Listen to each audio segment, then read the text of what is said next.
I don't have to tell you things are bad. Everybody knows things are bad. Everybody's out of work or scared of losing their job. The dollar buys a nickel's worth. Banks are going bust. Shopkeepers keep a gun under the counter. Punks are running wild in the street, and there's nobody anywhere who seems to know what to do, and there's no end to it.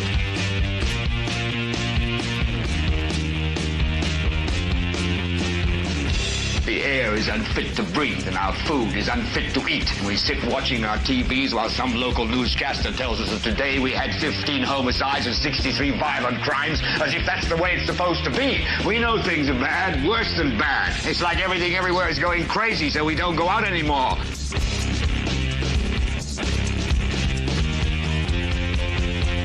We sit in the house, and slowly the world we're living in is getting smaller, and all we say is, please, at least leave us alone in our living rooms. Let me have my toaster and my TV and my steel-belted radios, and I won't say anything. Just leave us alone. Well, I'm not going to leave you alone. I want you to get mad. I don't want you to protest. I don't want you to riot. I don't want you to write to your congressman, because I wouldn't know what to tell you to write. I don't know what to do about the depression and the inflation and the Russians and the crime in the street. All I know is that first, you've got to get mad.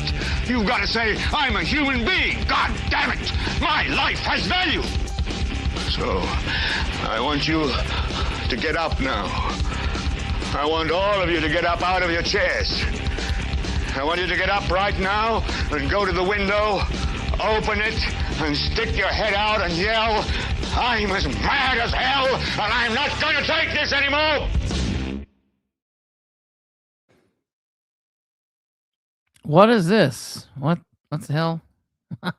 I didn't even know I did that anymore. Okay, there we go. Hey, well, I always hate when that happens. It's like you're ready to just go in hard, and it's like a little stumble, and it messes you up, and then it just throws the whole thing off. Welcome, ladies and gentlemen. This is the 598th episode of the Political Spotlight. I am your host, Kristopher H. Bilbrey.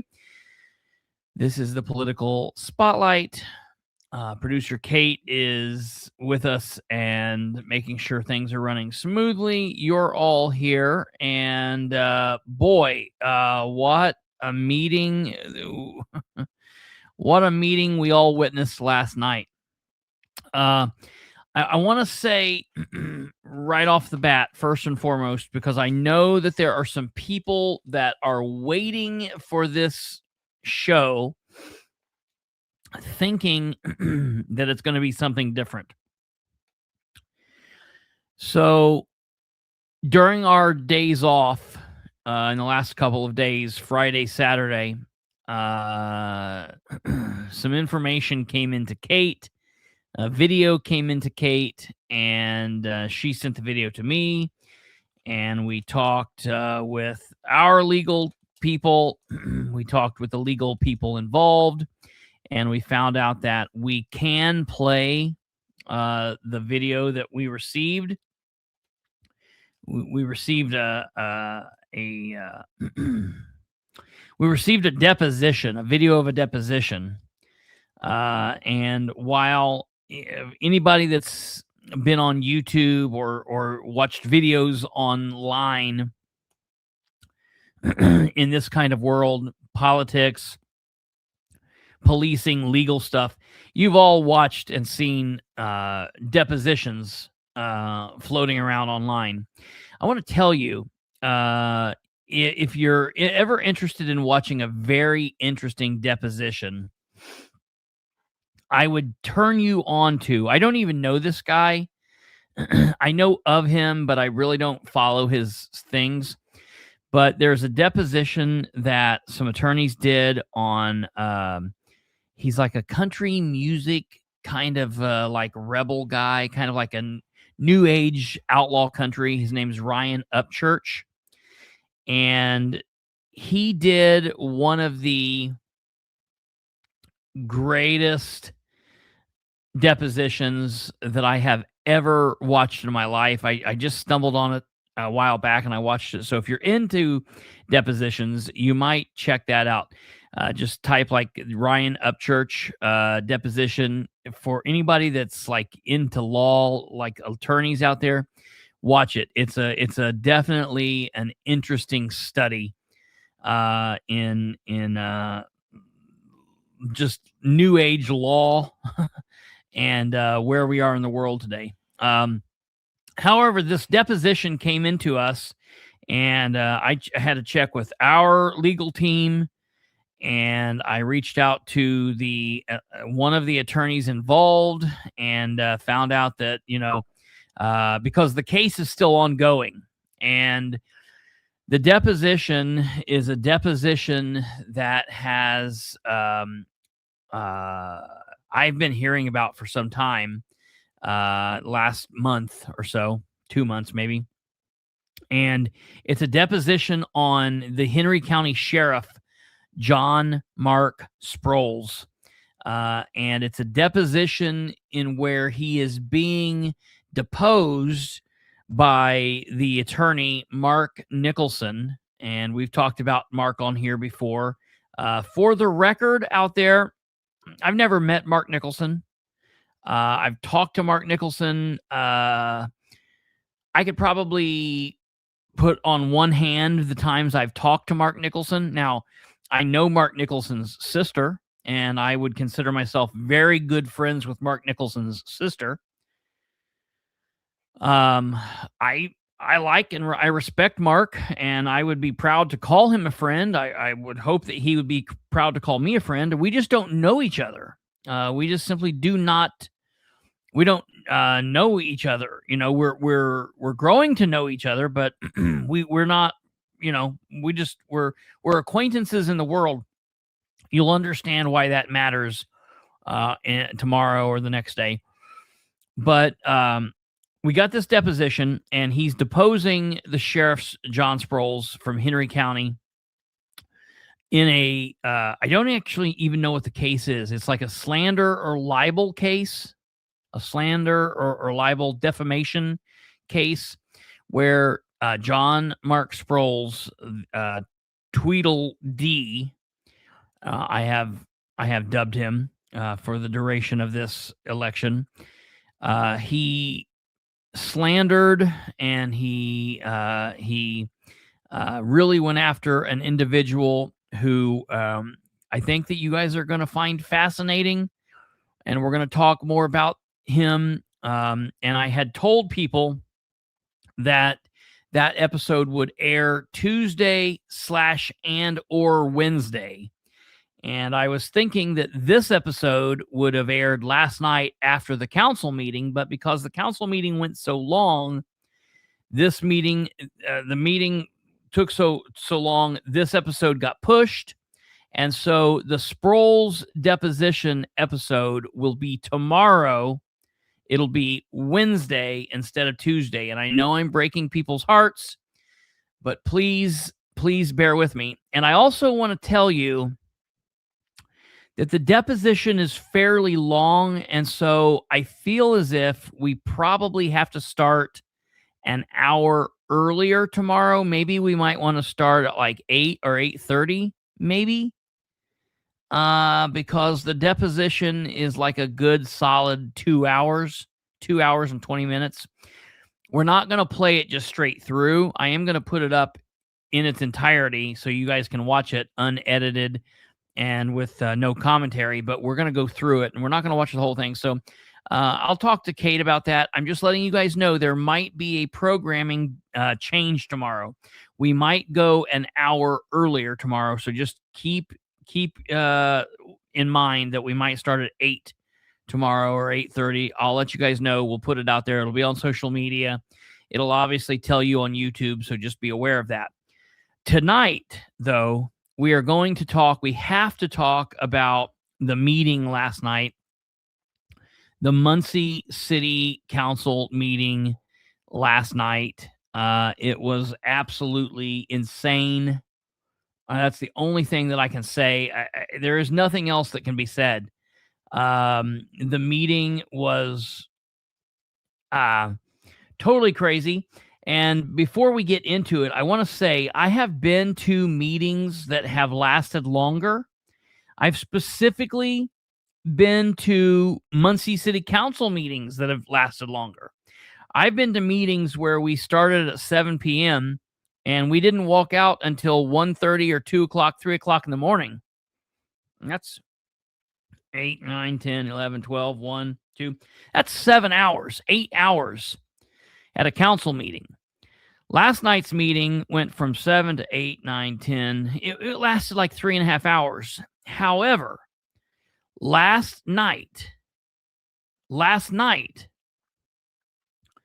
the meeting was so draining. It was so psychologically draining. It was like trauma inducing. It really stressed me out. I know it had to have stressed other people out just because of the complete lack of professionalism on display by a good majority, like a super majority of the council. There are a couple of people on the council that seem to know what they're doing and have an understanding of how things should go. Whether I agree with them all the time or not, I'm not saying that. But for the majority, the council's all over the place. They don't know if they voted on something, if they should not vote. Listen, the council broke down into a debate last night over the definition of or. They literally debated and talked and discussed about what the word O-R, or, what or means. And at one point, they had to stop the meeting. They had to stop the meeting to ask their legal expert, their attorney, what the legal definition of or was. Speaking of the legal attorney, he's new to the council and new to all of this, and he and I had some pleasantries last night. We met and we know each other. We went to school. I think he was in my brother's class, the brother that's closer to me in age, and we went to school with each other, knew each other. I know his dad, and we shook hands. And he said, "Mr. Bilbrey," and we talked. And he said, "Hey, how's my pants?" And I said, "Your pants?" Like I didn't. That's a very strange statement to make. How's my pants? I said, I don't know. And he said, "Well, I heard that you thought my pants were a little too tight during the last meeting," which is a comment that I made. And maybe that's a weird comment to make, but I thought, that must have got to him and must have hurt his feelings a little bit. So it's like, all right, welcome to the show, Mr. Arnold. You're a part of it now. So relax. Everything's going to be okay. We don't need to make a big deal out of every comment that's made. You'll be fine. And they were extremely tight. I don't know what to tell you. I'm not anybody to make fun of anybody. I'm not making fun of him. Look at me. You know what I mean? I'm very aware of who I am and how I present what it is. But his pants were damn tight. I don't know what else to tell you. It was very weird. Whatever. Anyways. Okay, so I have to prepare mentally because this is like, I've now watched this meeting a total of 2.5 times. Kate. Jackie Fisher straight up says the council needs training in Robert's Rules of Order and the Indiana Code. Also, the side conversations between two counselors while the meeting is being conducted should not be allowed. Listen, not only should they not be allowed, they're not allowed. It's not okay. It's the same thing as an open door violation. Counselors, commissioners have been jammed up for that before. There was a commissioner from Henry County, not a commissioner, a counselor from Henry County, Clay Morgan, who actually a citizen filed a complaint on, and that complaint went to the court, and it actually cost Henry County like approximately $10,000 because he held a side conversation with another counselor and it jammed the county up. I have talked to various elected officials time and time and time again about not holding, private conversations where they feel like it's like the Senate judiciary hearings or whatnot, when the senators, they will cover their mic and lean over and talk to somebody. You can't do that in council meetings, commissioner meetings, county council, town council, city council. That doesn't fly. If you have, it's kind of like back in the old school days when you would be chewing gum and the teacher would say, "Hey, do you have enough for everybody?" If you have something to say, you need to say it for the entire class. And if you don't have the ability or the wherewithal or the want or the desire to say what you're saying to the entire class, then you need to keep it to yourself, because you shouldn't be saying it up there one-on-one.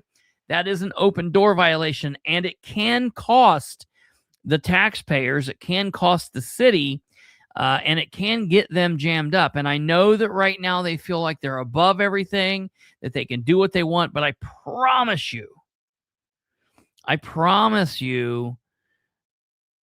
that kind of stuff is going to start hurting them. I have a public access complaint in with the public access counselor right now. I have 2 in right now. I have one against the city of Muncie. We should be getting a ruling back on that really about any time, any couple of weeks, maybe the next month and a half. We should get a ruling back on that. That's when the council met in a closed door meeting before a meeting back in like October, September, October, November, sometime around there. And then I have a complaint against Madison County, and that's just in the early stages. So I'm telling this council, if they're not going to prepare themselves, if they're not going to get themselves in a position where they need to do things to be professional and do the right thing, then we have to force their hand. And I say we, meaning myself, a member of the media, which we'll get to that here in a minute, a political commentator on the political spotlight, and also a citizen. I can be a member of the media. I can be a host of the political spotlight. I can still be an American citizen. I can still be a Hoosier. I can still be a citizen of Delaware County. And I have rights just like everyone else does. It doesn't go away.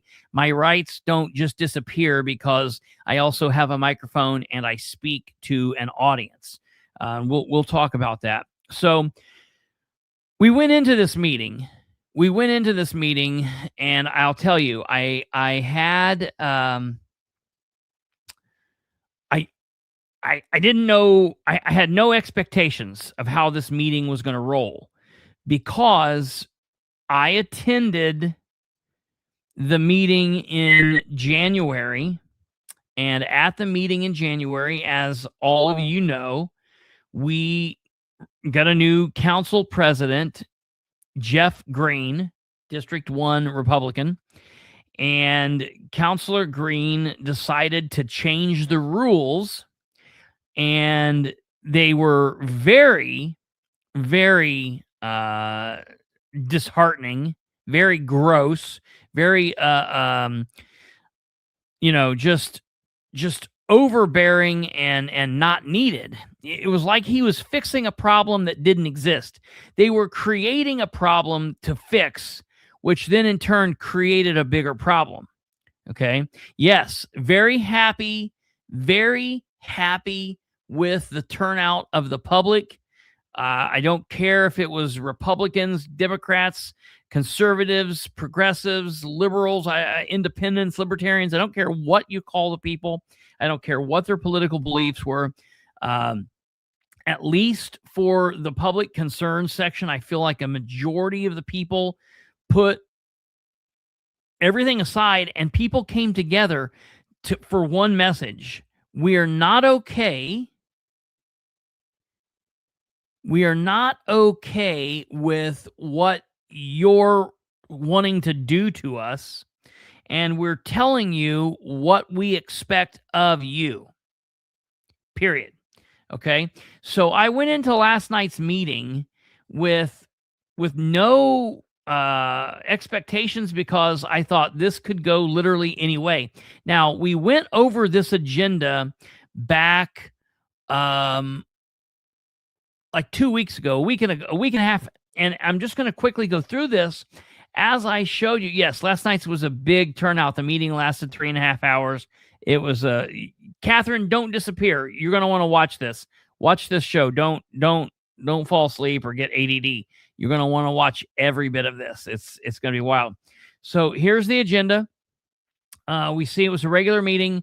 We have the, as I said before, regular meeting, Pledge of Allegiance, invocation, citizen recognition, which we finally had, roll call. All 9 council members were there. The approval of the minutes, the appointments to the boards and commissions, committee reports, ordinances previously introduced. And then we slid over here into new ordinances where there were no new ordinances.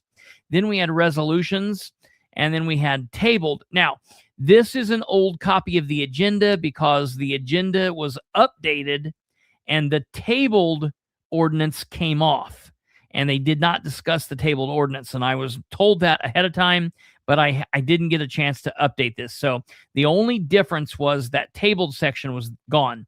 Then other business and adjournment. Well, when I saw this, I was shocked because public concerns have always come under the heading of other business.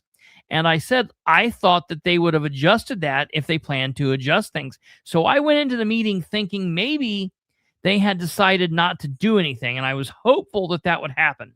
So we get to the meeting last night and they go through everything, the meeting, Pledge of Allegiance, invocation, citizen recognition, roll call, approval of the minutes. And then right after the approval of minutes, Council President Jeff Green says, okay, we're going to go into public comment. Now, I got to say, last night, thank God I was able to get there at 6:30. I signed up. I was like 8 or 9 on the list, and that's good. Sometimes I'm not able to get there until 2 or 3 minutes after 7.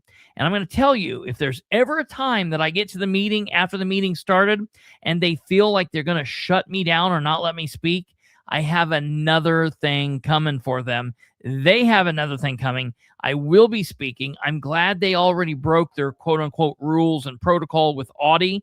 They allowed him to speak, so now they've set precedent there. And so we'll talk about that, but we didn't have to worry about that. I got signed up, and the first thing I noticed was there were a shit ton of people signed up. And so I was like crazy happy about the amount of people that I saw in the audience and the amount of people that I knew were there. It was really interesting, and I was very, very happy. Now, we're getting ready to go into this, and we're going to go deep into this. I know that there have been people that watched it. We're going to have to watch parts of this, and I'm going to give you my thoughts and my commentary on this. I've seen a couple comments from people today that said, man, it was very hard to watch last night. It was hard to make any heads or tails of what was going on, and I can't wait until Bilbrey's show so he can make heads or tails of it. I'm going to tell you, folks, I'm going to give you my very best commentary, my very best thoughts on this, and tell you what I think and what my thoughts were last night, what they are tonight. But as far as making sense of what the hell they were doing last night, we're going to be up a creek on that one because they were so out of whack and it was so crazy. I think I know what they were trying to do, but I certainly don't know what they were doing because it was complete nonsense. So, hey, before we get into that, if you guys could go ahead and smash that like button, smash the like button. If you haven't subscribed to the channel, please consider subscribing. It does not cost you anything. Click the bell. If you're here, you want to communicate with us, great. If you're not, that's fine. I get it. If you're here watching live or watching via replay in the future, we welcome you. Thank you. Please smash that like button. And above all else, share the show with everyone you know. Okay, hey, let's get into this council meeting and watch what's going on here because it was definitely something interesting. So, okay, so for you guys that are out there, maybe you know this, maybe you don't. I live stream the meetings in the future. If you're able to attend, I would highly recommend you attend. And I want to tell you guys something. Last night was like a draw. I feel like the public made themselves very clear, but we didn't really win. Like, we had a good showing. Here's what we need to do. We have to keep this momentum alive. My fear is when we show up in March, there'll be 4 people show up. We have to keep it going. We have to show up, and we have to sign up another 10 people. And I'm gonna get to why very early on here, folks. So please mentally be preparing now. It wasn't like, well, we did our job last night and now we're done. No, the job continues. So if you can't, however, attend and you have to watch via live stream, remember you can find that right here. And yes, listen, all hell broke loose because Ryan Webb, Cameron Grubbs, and several other people agreed last night. You know there's a serious problem when that's happening. Absolutely. Let's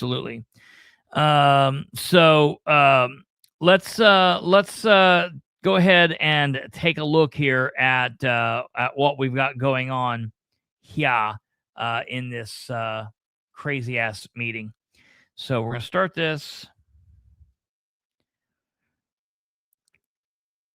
And we've got, okay, we're going to blow past all this nonsense here. Come to see your buddy Brandon Garrett here did the citizens recognition. That was wonderful. All the council members showed up. Okay, they did everything. Okay, so the very first person to speak. So I went through this. I lived it last night. But besides living it last night, I've also watched this. I've watched this section at least 2 times since last night, and I want to let you know that. Well, I'm not gonna tell you right now. I've counted how many people spoke in the public concern section, and we're gonna watch parts of this, and we're gonna go through this, and let me see what Kate's saying here. Oh yeah, absolutely. So we're going to get through this here, and we're going to start with public concerns because everything else was just standard Muncie City Council. So here we go. Page 1. Mr. Richard Yancey.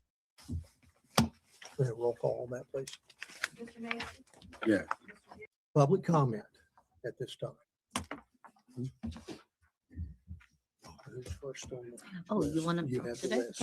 Okay. Yes, Miss Courtney. that's page 2. Okay, page 1. Mr. Richard Yancey, please.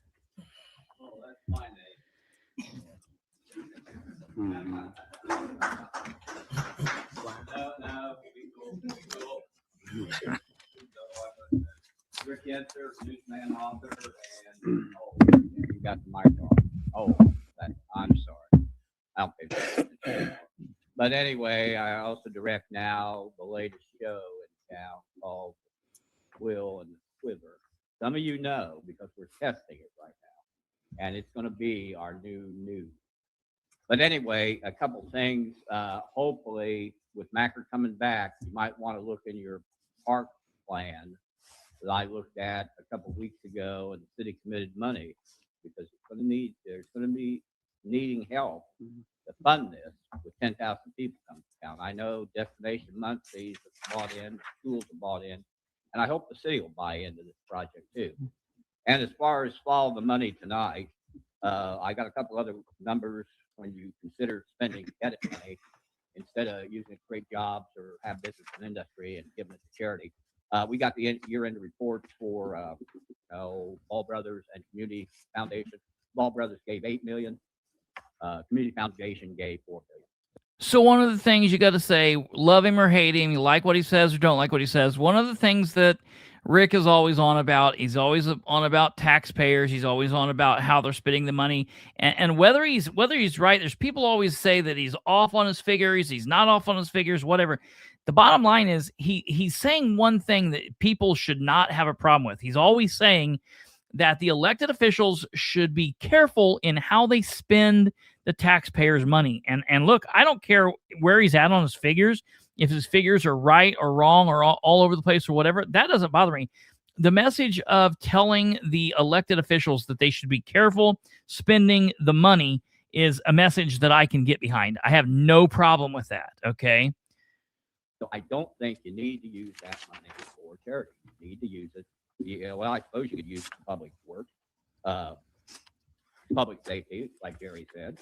But I still don't understand how putting development money into community or charity is going to help create jobs. We would never get past the first 20 minutes if Catherine was on tonight. So yeah, this is definitely not a show for Catherine. This is not a Catherine night.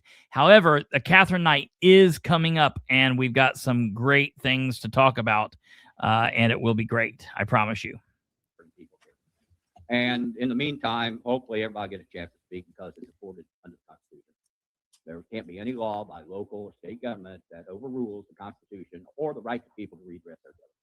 So, there you go. That's the reason I played his speech. So Mr. Rick Yenser was first up, and he said at the end, he said the most important thing. He hopes everybody gets a chance to speak because it's our constitutional right, and we should all be given the chance to speak and redress our governments, yada, yada, yada. Fantastic. That was a great way to start things off, okay? So he spoke. He sits down.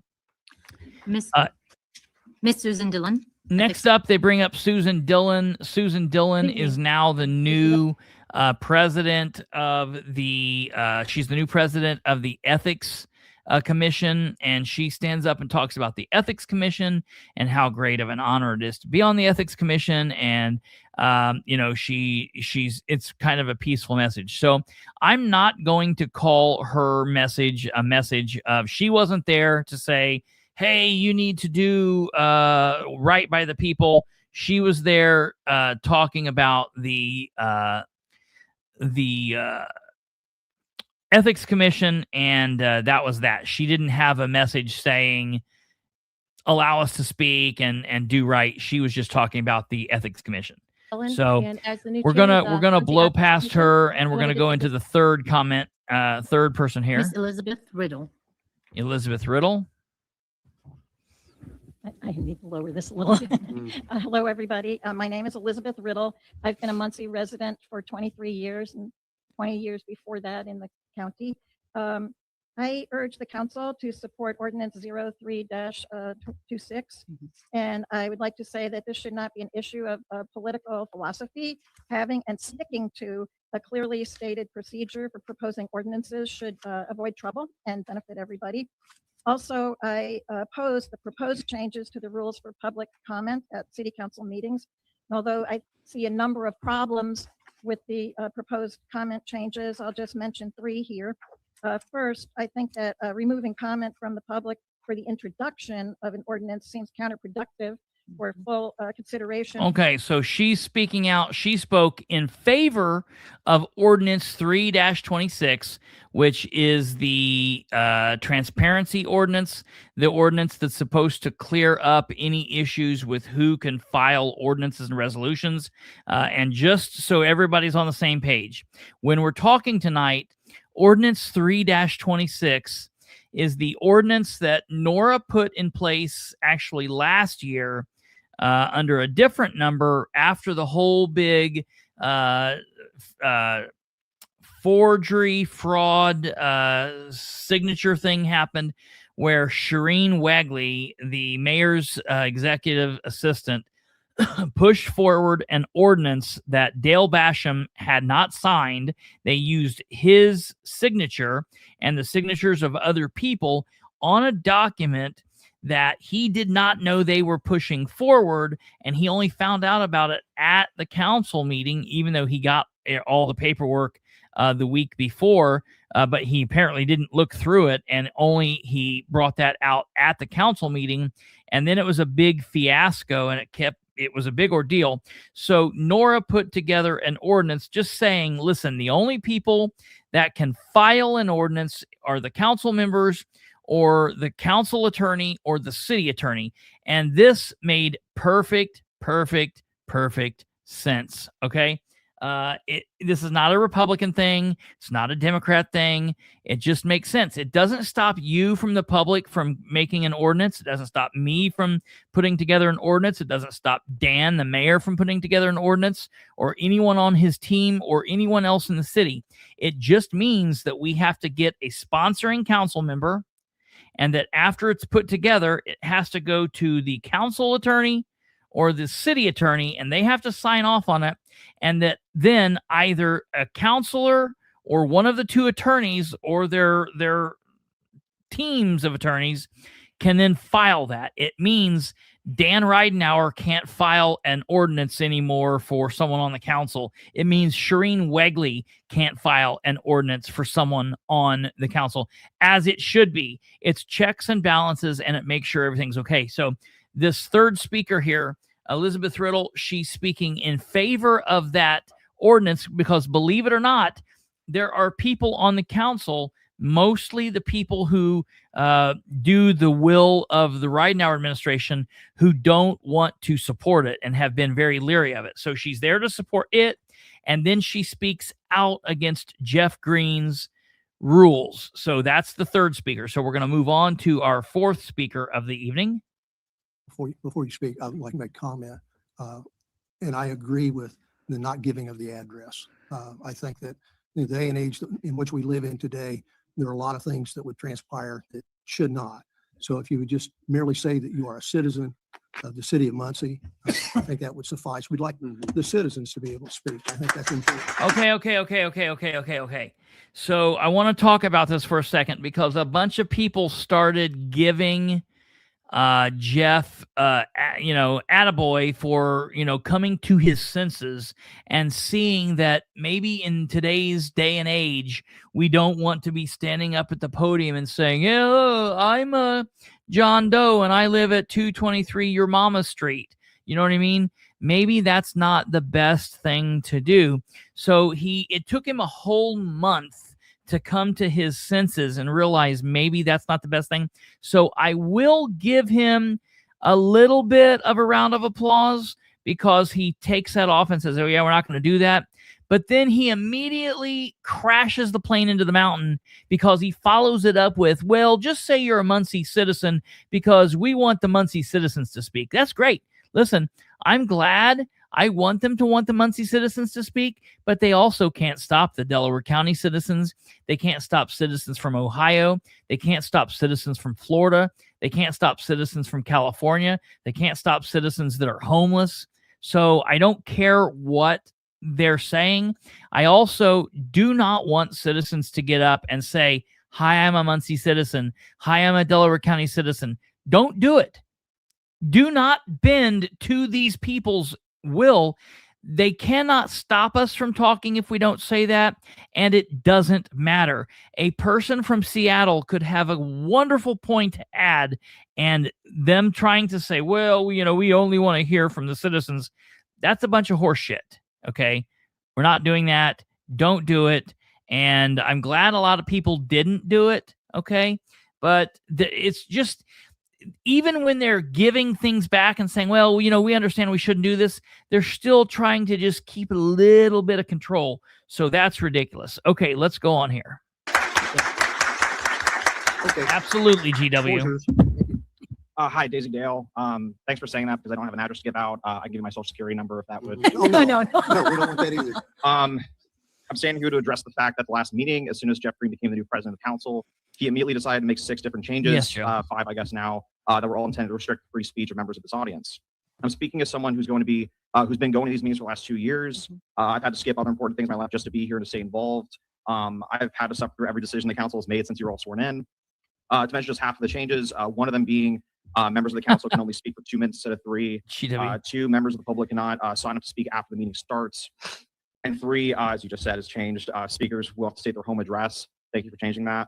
The decision doesn't come as any surprise. The series of decisions doesn't come as any surprise to most people in this room, but it absolutely reflects the members of council that they don't have any conviction what they believe in. Even though members of council like Jeff Green could spend their time listening to their own districts, they'd rather just follow orders and listen to their own political party. Putting those changes aside and forgetting council's lack of care when it comes to parliamentary procedures and transparency, Jeff Green's decision is nothing more than a continuation of a vast set of other restrictions, making it harder for residents to get any information from City Hall. Just to give recent examples, any of the recordings from the City Council meetings from the middle of 2024 and before then have now been erased from online. As of right now, the communications director has not given an answer whether or not those recordings are saved anywhere at City Hall. It's extremely telling that the mayor's administration doesn't see any value in archiving them, and it's absolutely something that council should be proactive in having a say over, I think. On top of this, the communications director decided to stop sharing links on social media, directing people where to watch any of the public meetings online. I also want to mention the fact that there have been no major disruptions made at the meeting so far by the audience members, and we've seen more chaos come up between our council and the mayor than anything else. Yet Jeff Green added that council will, quote, not put up with language nor attitudes that are incorrect and would cause dissension. It's a bullshit statement for obvious reasons, I think, but it's All right. This is what I wanted to play this for, because Daisy says it's a bullshit statement.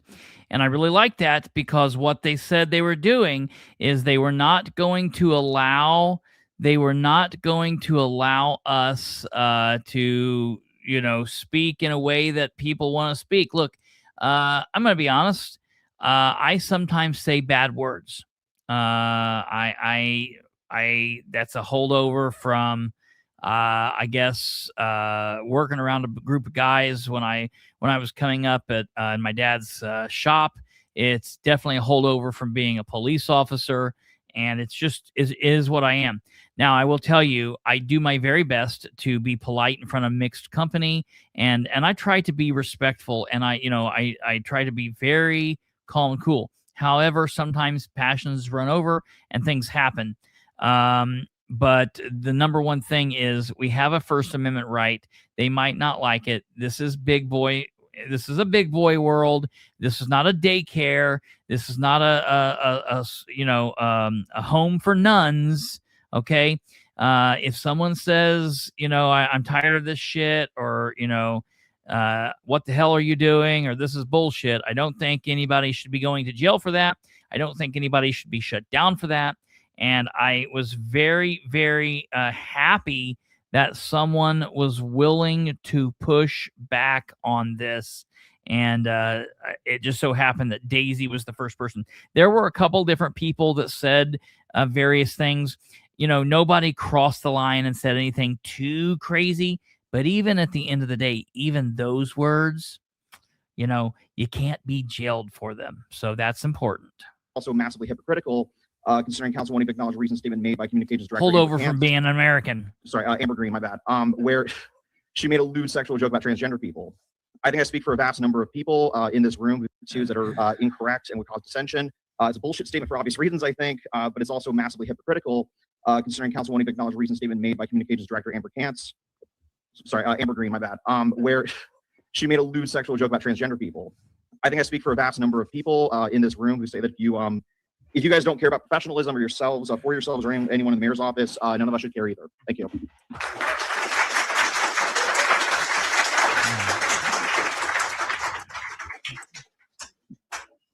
Okay, next up. Miss Rita, Faulkner, is that correct? Thank you. Good evening, council members. My topic is the new city council meeting rule. I'm concerned about the troubling new meeting rules that discourage public and democratic participation. Before those new regulations were adopted, there needed to be public comment and a vote by the council for a resolution or ordinance laying them out. First, I'm offended by your authoritarian attitude.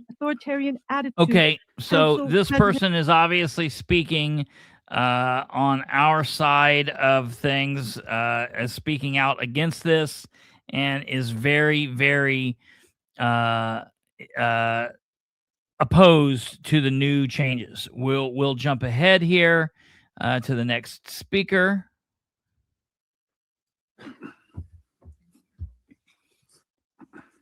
Hi. And listen, I gotta say this. I don't know if anybody out there knows this lady, and I don't know if the next man that speaks is like her boyfriend or her husband or just friends. But I gotta say this. I love these people. I guarantee you, this is probably gonna get me in trouble. I guarantee you these people are probably on the left-leaning side of things. Okay? I guarantee you they tend to be, I'll put it to you this way. Even if they say they're not, I guarantee you they're more left than I am, okay? But everything that this doesn't matter because this is local politics, and we're not talking about a right or left or middle or straight or whatever thing. And I am so appreciative of this woman and the guy that speaks after her. And maybe they're not even together. It just seems like they're close and they always are like one after the other. So that's the reason I'm assuming. Maybe I shouldn't do that. But if you know these people, awesome. They're very cool.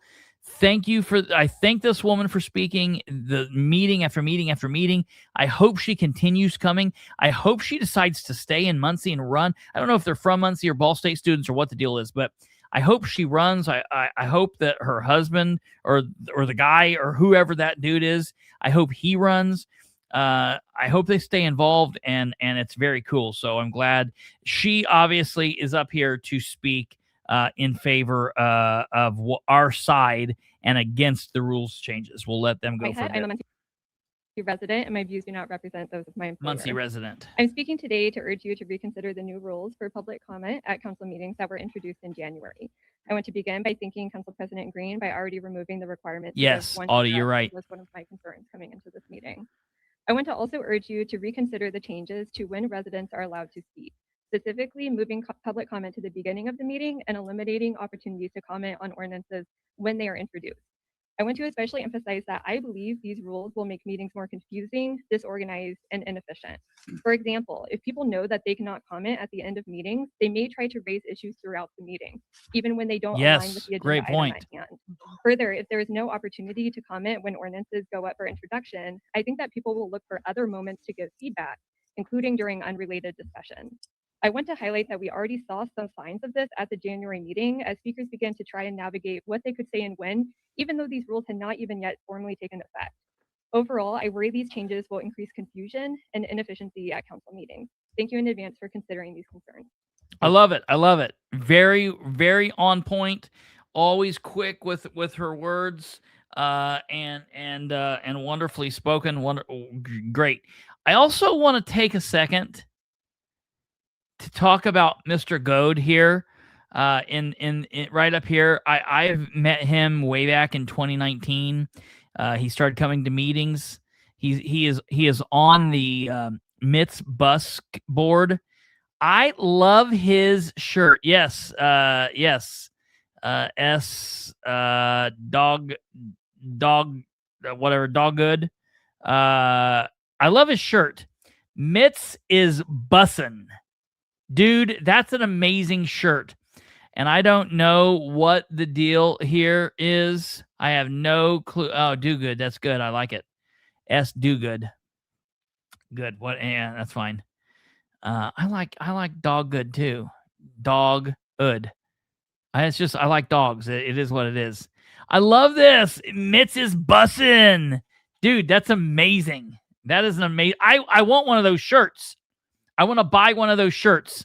Where can I buy one of those shirts? I will wear that shirt. Okay. All right. Thank you. Alex Kluber. Good evening, Council. Alex Kluber. I live in, I'm a Muncie resident. Okay. Alex, he's on our side. In my views, do not on express this. those of my employer. Applaud you for reconsidering the address issue, and I respectfully ask that you also consider to keep public comment at the end of the meeting and allow the 3 minutes per speaker. Public comment. Okay. I just want to say it goes without saying. So the next guy gets up. Wait, I apologize. Thank you. Okay, well, I'm Jerry Waite. I live in District 5. Thank you for the change on the address thing. That was my principal complaint. Jerry Waite. A serious one. I don't want to give my address. While he might definitely be on the opposite side of me politically, I can agree with a lot of what he says here. Not all of it. But I am concerned about the changes. In meetings, and I do feel it's authoritarian in the way that it was done. But thank you, Brant. The 2-minute rule is not enough. We need a little more time. When we can comment, it needs to be later in the meeting on stuff that's been introduced. So there may be 2 comment times in the meeting. I'm not sure how to do that. Listen, this is the first time I've ever heard someone else say this. Let me tell you something, ladies and gentlemen. I remember fighting this fight all the way back in like 2016 with Sean Byram, the mayor of the Winchester, of the city of Winchester, and the Winchester City Council. When I lived in Winchester at the time, Muncie person, born and raised, moved to Winchester and spent 10 years hard labor in Winchester. And then I came back, thank God, got my head out of my ass and moved back to where the sun is always shining. That being said, they always griped about this public comment section and whether to do it at the beginning, whether to do it at the end. And I said, whoa, whoa, whoa, whoa, whoa, whoa, whoa, whoa, whoa, whoa, whoa. Why do we have to do this at the beginning or the end? Why can't you meet the public where they are at? And hear me out. Offer a public comment section at the beginning and then offer it at the end. And I tell you what you could do. This is the rule that I would be okay with. Okay? You can speak on every ordinance that comes up to vote. That's great. You can speak on every resolution that we're going to talk about. And you can speak at the public concerns portion of the meeting. You can speak at one public concerns portion. You can speak at the public concerns session at the beginning or at the end. But if you speak at the beginning, you can't speak at the end, okay? Because, all right, that I get it. You know, there's got to be some fairness here, all right? But it would allow people who might want to come and speak before the meeting starts to come and speak, and then they could leave if they so choose. Or you could let people come and not speak then and sit through the meeting and then speak at the end if they've got something to say on what you guys have done. That would be the way to deal with it, and that would be the way to meet the people where they are and give them the absolute most possible chances to speak to the elected officials. What's wrong with that? Why is that crazy? It's insane. I've said that to people, and they've looked at me like I have 2 heads. It's totally crazy to me. All right? Here we go. I'm glad he said that. I'm glad he said that. As much public comment and as much public participation.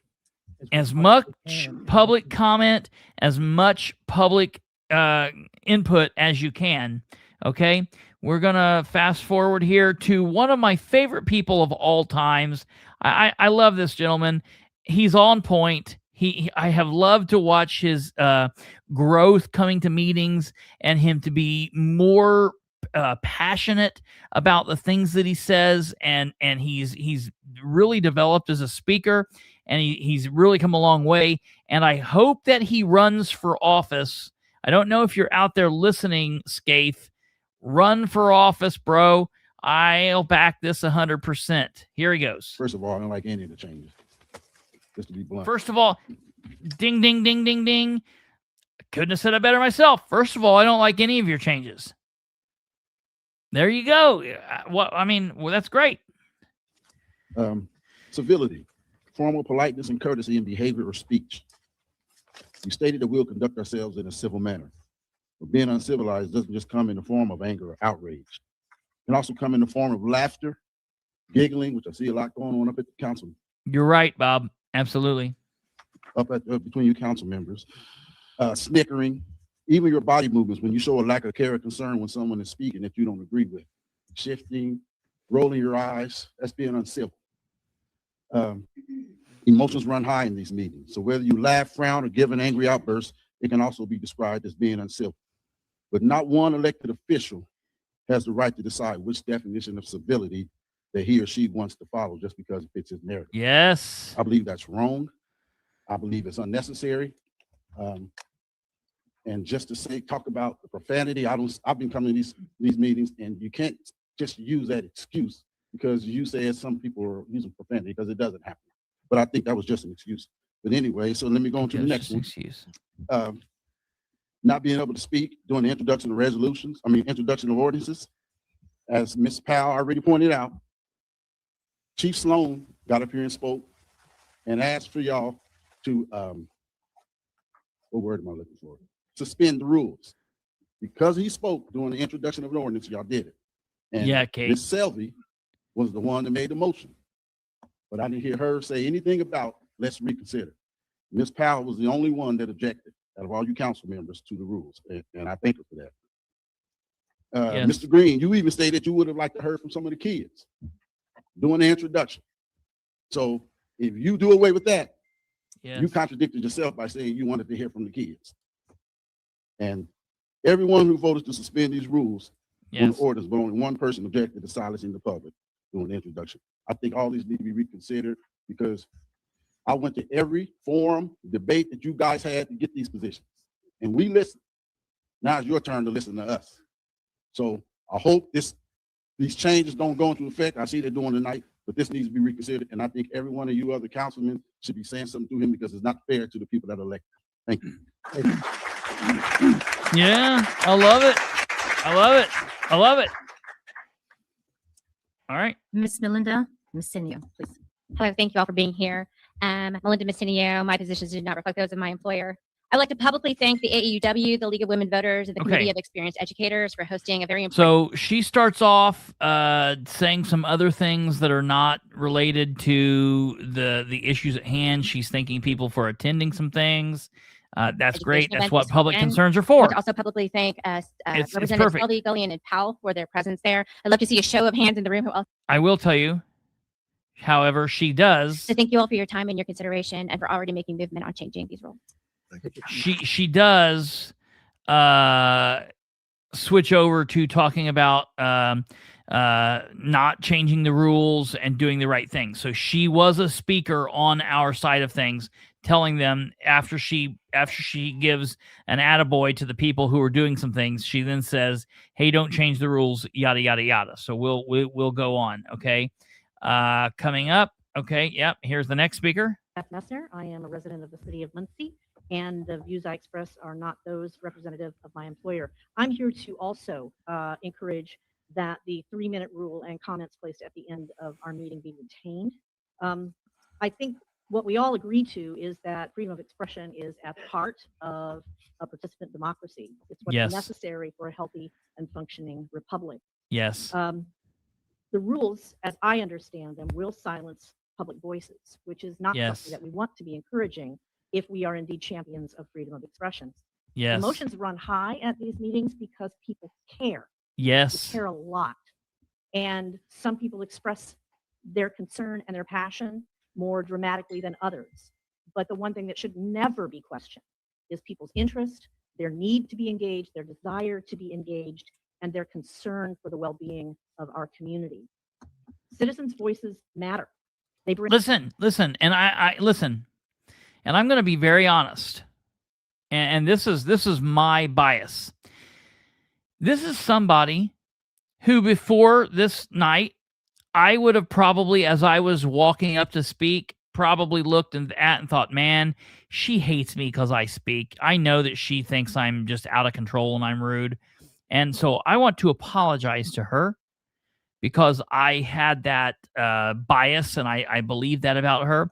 And I am so happy about what she said. And I think that she is a badass. I think that she's great and wonderful for being up here and saying all of this. And she is spot on. And I was so wrong about having that thought or that belief. And this is awesome. And I'm so happy. That's the thing. I'm so happy that young and old and black and white and Republican and Democrat and North Side and South Side and Muncie citizen and Delaware County citizen and everybody in between were able to come up here and we all put everything aside to come together and say the same damn thing. And it was beautiful.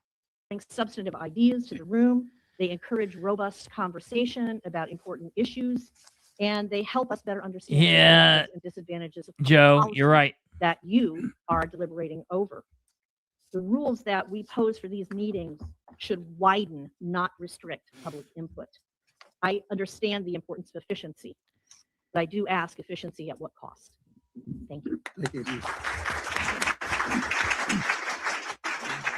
Mr. Kristopher Bilbrey.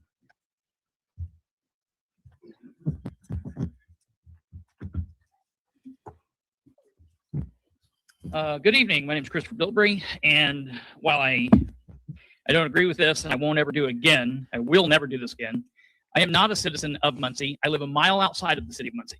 Most of my life is conducted in the city of Muncie. I pay a hell of a lot of taxes here, just like everybody else. The fact that the city of Muncie is the county seat, I feel like the government here affects a lot of what I do, and I don't care if I was coming from Tishomingo or Seattle. This is America. You guys have First Amendments here. We would be able to speak. You will not be able to stop us from speaking, whether we give address or not. Whether I live in Muncie or not, I will always come here and I will speak without giving my address, okay? The day after the meeting last time, I was contacted by the Republican Party chairman, and he tried selling me on why these ideas were changing. And what was bizarre about this was I was hearing from the Republican Party chairman. Now, I'm a conservative, and I guarantee you, and you will not believe this, and there will be people that will laugh and scoff, but I am more of a conservative than any of the Republicans sitting on the dais. And I am fighting and standing with those that are liberals and Democrats in condemning you for these rules changes. I was told by the Republican Party chairman, maybe I should be nicer, and maybe I should try emailing the party chairman, the president. And I laughed in our phone call because I've been emailing you, sir, since you've been up there. Here are 5 examples of emails. I didn't cuss you, I wasn't rude, and you haven't answered a damn one of these. I would like to know why. Can you answer why you don't respond? When I say to you, how can we meet in the middle and move forward? Good morning, Mr. President. Can I have a couple of questions? I have a couple of questions about City Council, and I'm hoping to hear back from you so we can set up a conversation so I could ask you a few questions and hopefully get some answers. Could you please respond? I hope you have a good day. Can you tell me how I've been rude in these emails that you refuse to respond? Or are you just going to sit there like a bump on the log like you have for the last 4 years? Okay, you're pathetic sitting there. You do not serve the people. And I want to be very clear. My thoughts are responsive of your employers, okay? Your employers feel the same way. That's the public. I just don't understand what you guys are doing. Why don't we meet the public where they are? And we have public concern at the front and at the back. That way, if people want to come here, they can speak and leave if they so choose. The people who hear something that's going on in the meeting, they can speak at the end. It would be great if you would start to meet the public where they are. Wouldn't that be fantastic? That's what you're elected to do.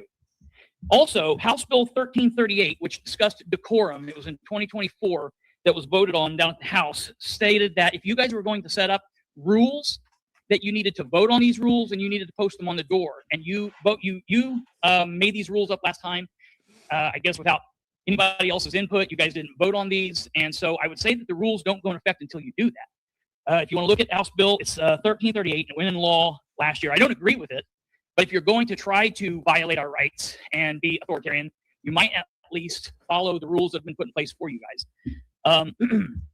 Lastly, let me see here. I think that's pretty much it.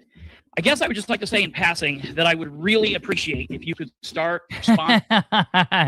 Everyone started to clap, and then I called him pathetic, and they said, hey, listen, now I think by the end of the meeting, they pretty much thought he was pathetic as well.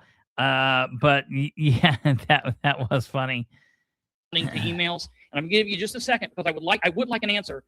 Oh, hold on. Someone's saying. Okay, so what's happening here is Karen's asking if they are listening, and that's the thing that's weird about the council, right?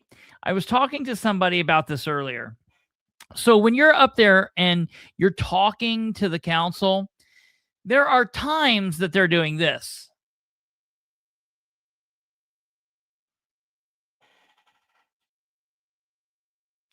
And not looking, not paying attention, and it looks like they don't give a damn. I would rather them do that, honestly, because what kills me more than anything is when they do this.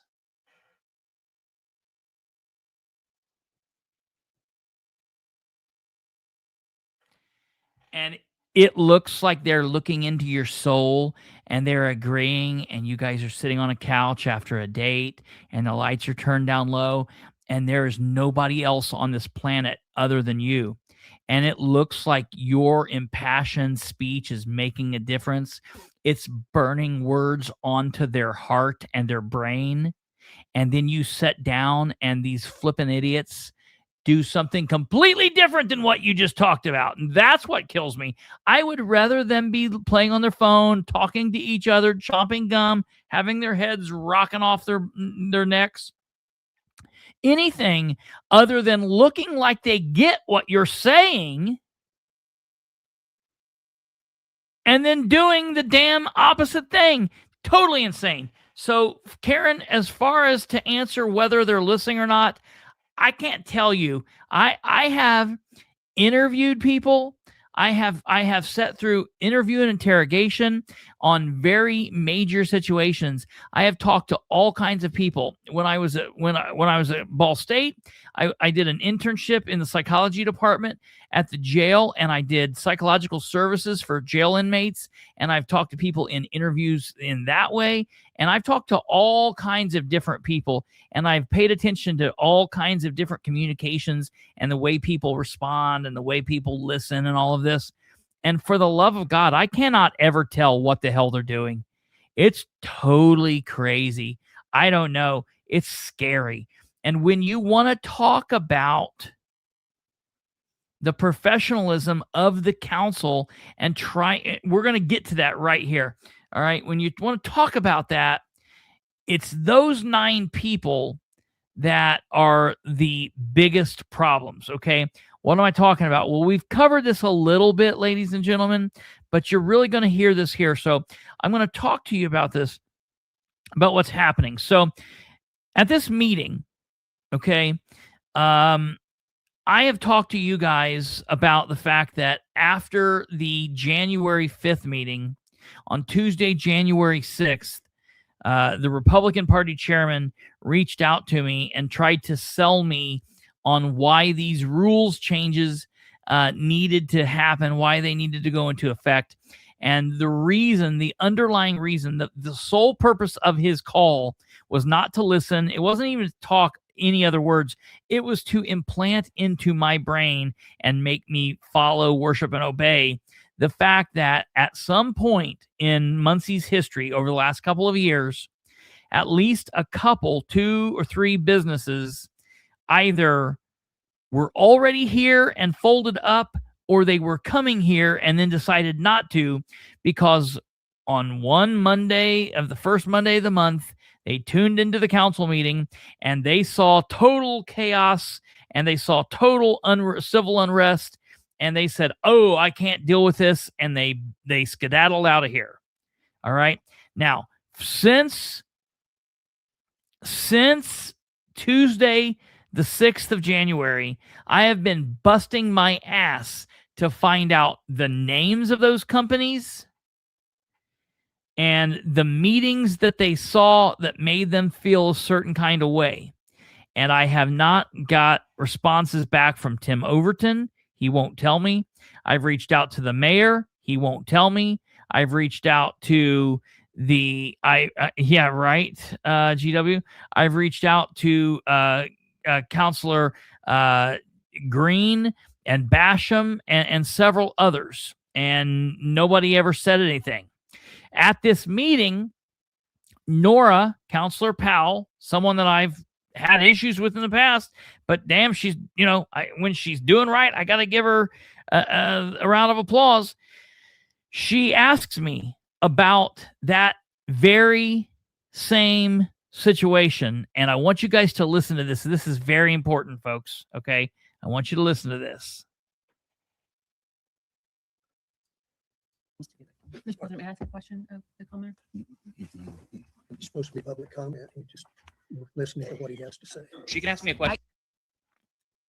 One of the things I've always said about Muncie to people out in the wild is, hey, for everything that is wrong about Muncie, for all the crazy shit about Muncie, the one thing I can say about them, even when the counselors are crazy, they run council meetings all right, meaning they allow people to speak, they do the right thing.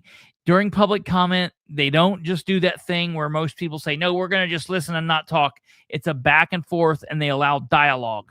However, Jeff Green is attempting to kill that because Nora spoke up and said, I would like to ask the citizen a question. And Jeff's like, nope, it's just public comment. We're just here to listen. It's his time to speak. And I'm like, I'm okay. I'm fine with that.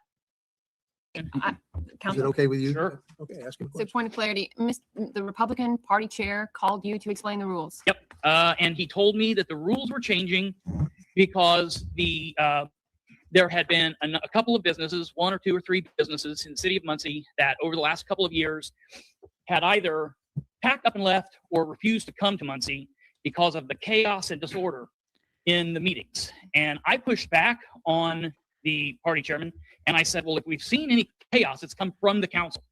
I haven't seen chaos from here. When you guys talk about chaos and you're trying to correct people's behaviors, I don't know whose behaviors you're trying to correct. And first of all, I would say correct your own before you try correcting ours. That's the biggest issue. I did try reaching out to the mayor. I tried reaching back out to the party chairman. And I think I tried reaching out to you, sir, and asking if you were aware of what these businesses were, what meetings they were specifically talking about, because I would like to go back and watch them. And I would like to have seen, because I guarantee you the disorder would have came from the dais. I have one follow-up question, Mr. Yes, President. ma'am. No more questions.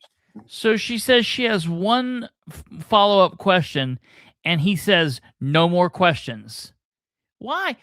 Is this not supposed to be a meeting where we can come together and discuss and dialogue and fix the problems that are relevant in our city? And if this is a problem, should this not be addressed? Should this not be fixed? But he says, nope, no more questions. How would him allowing her to ask one follow-up question, how does that allow for chaos? It doesn't. I'll tell you what does. I'll tell you what. That's exactly correct, GW. She should not have to ask to speak to me. Yes. Thank you for the comment, sir. We appreciate it very much. So you're not going to answer why you don't email? Mr. President, am I not allowed to I can talk follow with up? you after the meeting. You will talk with me after the meeting. I will There's talk no with you point of after the meeting. clarity? She can ask a point of clarity. That's fine. Did you say she could or she couldn't? I said she could. Oh, okay. I guess my question is to you, sir. To me, no. Yes, well, to you. So then, thank God we browbeat him enough until he's like, yeah, okay, yeah, she can ask her question. So she asked her question, and I want you guys. Well, we'll come back to this. Listen to the question. But I guess to follow up, why, if that's the reasoning, why that's the first I've heard of the fact that we've lost businesses because of council meetings. And so my question is, number one, why is this being discussed with Republican Party chairman and you and not with the rest of the council members? And so might be a question for, that might be a question for you, Mayor, because I would like some clarification there. I would like to know who we've lost and what they've cited and what meetings they're discussing and why you discuss this with Republican Party chairman as opposed to council, who is supposedly responsible. So if we could schedule a meeting with council, even an executive session to discuss those things, I think that would be in order. Council. Thank you. I'll be waiting for you when you're done. And the only thing is, I'm going to record that conversation because I want everybody responsible. So Now, if I we want to could- go back to this for a question is, second. To you, sir. To me, no. Yes, well, to you, but Mr. President, am I not? I haven't seen chaos from here. When you Okay, I guys want you talk to about listen to chaos this. and you're Yeah, trying Nora is to on point. Correct people's Now listen behaviors, here. I don't know whose behaviors you're trying to correct. And first of all, I would say correct your own before you try correcting ours. That's the biggest issue. I did try reaching out to the mayor. I tried reaching back out to the party chairman. And I think I tried reaching out to you, sir, and asking if you were aware of what these businesses were, what meetings they were specifically talking about, because I would like to go back and watch them. I want you to listen and I to would like this. to see, because I guarantee you the disorder would have came from the dais. I have one follow-up question, Mr. Yes, President. ma'am. No more comment. No more questions. Now, forget the question because we already dealt with that. Listen to the conversation between Jeff and I.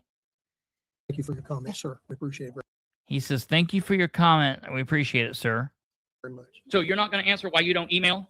And so I'm trying to give like Nora enough time to think of like what she's going to say. So I bring back the emails to Jeff. So you're not going to answer why you don't email. Like, I understand that you just sat here and let me talk, but now that we're done, you're not going to tell me why you refuse to answer emails. Why do you refuse? Listen, he has not answered one email in the entire time he's been on the council, which has been over 4 years by now. Okay. And so listen to what he says. Mr. President, Am I not allowed to I can talk follow with up? you after the meeting. You if will like. talk with me. So he tells me, and I like this, and I want people to make sure what I'm saying here. He says, I can talk with you after the meeting. And I say, you will talk to me after the meeting. I'm not asking that as a question. He just said it, and I'm saying, okay, if you said you'll talk to me after the meeting, then you will talk to me after the meeting. I'm not letting you run out the door. You will talk to me after the meeting. And I'm going to record that phone call or that conversation because I want other people to hear it, which is what I say to him here at the end. I will Just talk a with point you of after the clarity. She can ask a point of clarity. That's fine. That would be in order. Council. Thank you. And that's what I say here at the end. I'll be waiting for you when you're done. And the only thing is, I'm going to record that conversation because I want everybody to be able to hear it. So just FYI. Next. I'm sorry if I mispronounce or missay the name. Stanley Bostic, Mr. Stanley or Ms. Stanley Bostic gets up.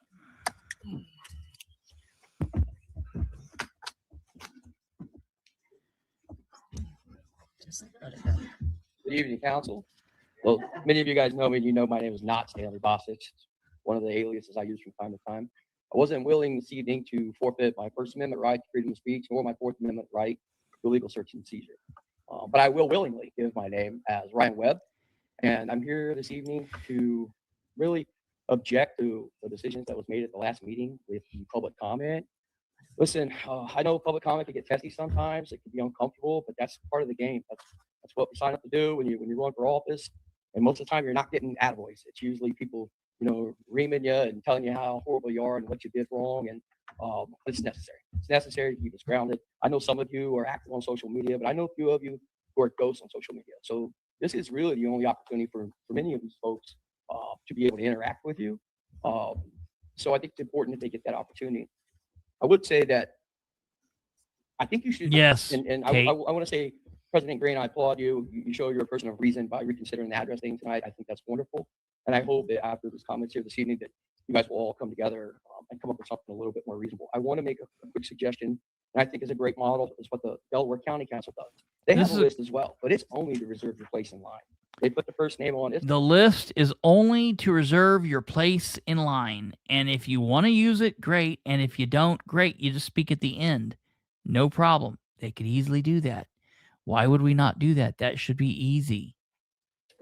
Okay, we're going to move on here. All right. So he spoke. All Been right. up this Here's podium Nora's here mother. and it was on Jackson Street, bringing up things in my neighborhood, telling good news, bad news, raising questions. This is where it's supposed to be. She When I spoke go to different, against the gatherings rules where they're changes. Training neighborhood association people. Okay, we're going to They bring up. say, go to your council meeting. We're going to bring up the dad from Facts of Life now. Okay. Oh, I can do this. I'm here to talk about win-win. Last meeting, I asked about the former Board Warner site. I brought that up, and I did a Google search, and it was sold to a gentleman by the name of Jim Wallace in 2017. That's the latest I got. It's the Jim Wallace Company, and now it's co-owned by institutional investors. And so that's about all I've got. There's a company and there's some investors that have it. Family ties. I'm here to ask for your help. What I said. If anybody knows a way that we as citizens can have agency and voice in this, I'd be happy to contact people to get the ball rolling, because I want to look, when we go to Yorktown and we come into Muncie on 32, there is no reason why it cannot look like. Okay, in all fairness, Family Ties dad, he got up and spoke, and he didn't say pro, but he didn't say anything against. He was there to talk about that. So I hold him off to the side, okay? A lady in pink, she gets up and she speaks for our side. She's against the rules changes. Clairvoyance. Since comments are limited to 2 minutes at the very beginning of the meeting, and ordinances or resolutions that are up for introduction will not have their own comment portions, residents are apparently expected to know before the meeting starts their own comments. Unfortunately, my crystal ball is in the shop, so instead I'll rely on the next best thing, which is past meetings. Based on those, I can reasonably predict that some of us will be here tonight with questions that we were not allowed to ask about process or timing or maybe even community impact. The council meeting, there was a list, if you will, of places that edit money was going to be going. And not that I agree with every portion of it, but I'm excited for some of it. On one of those lines, it listed the community center that is currently forming a board. She was there and to beside speak that is a about the deep- community center I'm not sure and if I the knew edit money. the people in the Okay, community might and not know so that. we'll count that for And there. that furnace almost burnt my trailer down today. She's here to talk about her So furnace I had put in by called, the city. it went out. The furnace went out.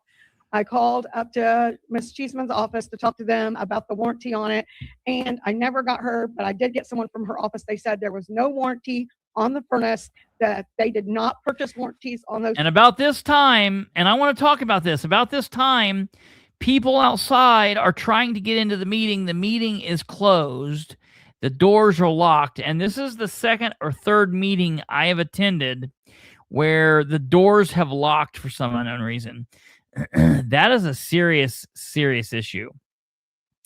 I've seen people all over say, well, it's a fire safety hazard. No, no, no. It's not a fire safety hazard because the doors open up from the inside out.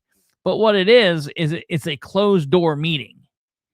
The meeting has to be open to all members of the public for the entirety of the meeting, not just the beginning, not the first 5 minutes, not the first hour, for the entire meeting. Has to be open for the entire meeting. Okay? And the fact that these doors are closing is a problem. All right? It is a big problem. And for the council to feel like they don't have any agency in this, or that they don't, they have no responsibility to make sure this shit works, that is totally laughable, because it falls on their head if the complaints are filed and lawsuits are filed. It doesn't fall on the heads of the police officers. It doesn't fall on Dan's head. It falls on their head. Furnaces when people are saying, is it safe? It's not locked to where we can't get out. It's locked to where it's like a safety lock to where we can get out, but people can't get in. Okay. And yeah, that's exactly right, GW. To have them put in, that it would be at my, I would have to pay to have it looked at and worked on. So I contacted the company that put it in so for we'll get through the city. this. The next speaker and up. they told me the same thing. She said, Okay. Next speaker up is pro our side against. Hello, my name is Joseph Souza. I'm a recent graduate of Ball State University, majored here in political science. I just came back from giving testimony at the State House over SB 72. I won't get into the specifics of the bill. Tony Skinner the county sheriff was there advocating for it, but I wanted to mention that it's more difficult now to sign up for this city council to give public comment than it was for me to go to an Indiana House Judiciary Committee meeting and give testimony. And that is absolutely ludicrous. Yes. They have a public and an online Can't portal, say it any right? better. That's just one thing to start out with. But if, to remind everyone the rules that Well, the everybody say so-called this. president tried to pass before the council, members of the public can only speak for 2 minutes instead of 3. Ordinances up for introduction will not have their own comment portions. No members of the public can sign up to speak after the meeting starts. Public comments will take place at the start of meetings instead of the end. And council, quote, will not put up with language nor attitudes that are incorrect or cause dissension. 6, which was changed immediately. Speakers will have to state their home address while at the podium. I think what's scary to me is that those words can come out of your mouth during a public meeting and no one around you, not enough people around you, tell you how utterly ridiculous that is. For people to come before this meeting and have to give their entire home address to speak with you, I'm not telling you to change it. What I'm telling you is that if you implement those rules as they're stated, you don't need a law degree, you don't need a suit and tie, you don't need to be a genius to know it's unconstitutional, it's illegal, and it's gonna get you sued.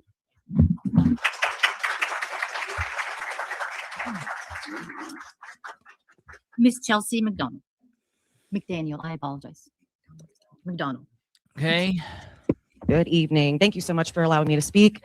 Thank you, everybody, for being here. I want to say that I agree with all the comments from people who have come up here. She's and against rules about what we can do. Let our fellow candidate, members back he in speaks, he's on the against. Usual, because I think that should be open for people to come in this meeting. I'm sure many. I let him back. I had to walk out there. Yeah, the closed door, and it's supposed to be like open to the public. So I just wanted to. That's not what I'm mainly here for, but it's something I noticed on the way. Just look into that, please. He's talking about the doors being locked. But I am here today to oppose the new restrictions on public comment recently implemented by the council president, Jeff Green, removing public comment for the introduction of an ordinance. Also, this thing is way too short. Anyways, like removing public comment for the introduction of an ordinance will remove the chance of for residents to raise important information or concerns early in the process. It also prevents public comment that could justifiably expedite the adoption of ordinances for important matters. Yes. I urge Council President Green and members of this body to please reconsider these new rules. I think it'd be good to have public comment at both the beginning and end at the very least. Yes. And yes, for at least 3 minutes, not 2 minutes, because that's just way too short. Public comment is not a nuisance. It is not a procedural obstacle. It is not something to be minimized or avoided. Public comment is democracy in action. City government exists to serve the people who live here, work here, raise families here, and invest their lives in this community. When residents come to speak, they're not wasting time. They are to keep our community safe. Thank you. Moving forward.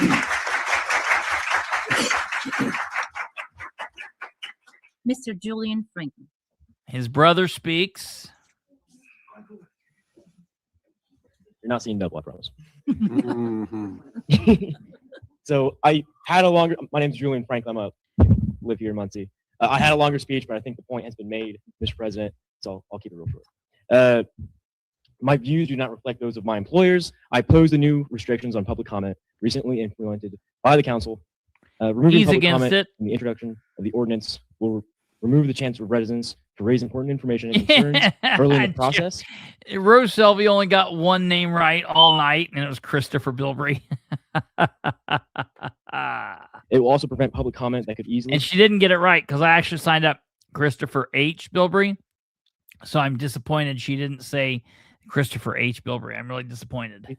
And justifiably expedite the adaptation of ordinance for the important matters. He speaks against it. Speaking of bravery, I have to Cameron commend Grubb Council President speaks Green. against it. The bravery it takes to make unilateral changes that completely disregard the public's voice with no input from anyone, with no discussion, moving public comments to the front so the public can't challenge information or provide insights or concerns to council before the second reading. It is remarkably brave of you. Perhaps a fellow Republican can put forth a statement stating how the council under your leadership will not be bothered to uphold the promises or operate in ways that serve Muncie, with resolutions becoming empty words and transparency and accessibility non-existent. I cannot speak for everyone here or those watching, but I, for one, am tired of the same minimal effort day in and day out from elected officials. I'm talking beyond this council. This applies to the whole of the county. Today is Groundhog Day. It doesn't mean that we have to live the same each and every day. We, the people of Muncie and Delaware County, have to live with the same level of ineffective leadership that doesn't even qualify for mediocrity. We should not have to put up with office holders who will not engage with the public or share details or impacts of proposals and decisions. We should have leaders that get up each and every day asking how they can do better than the day before. Leaders who are willing to stand up and actually defend those they serve, individually or collectively as a body, even if that means putting up the bare minimum. Thank you. To clean it up, to bring it home, ladies and gentlemen, the last speaker, Mr. Audie Barber. Hello, everybody knows me. I'm Audie. I come in, the doors are locked, so this is an illegal meeting at this point. I came in late, had to sign up late, and you have let me spoke, so you broke a couple points of your own rules already.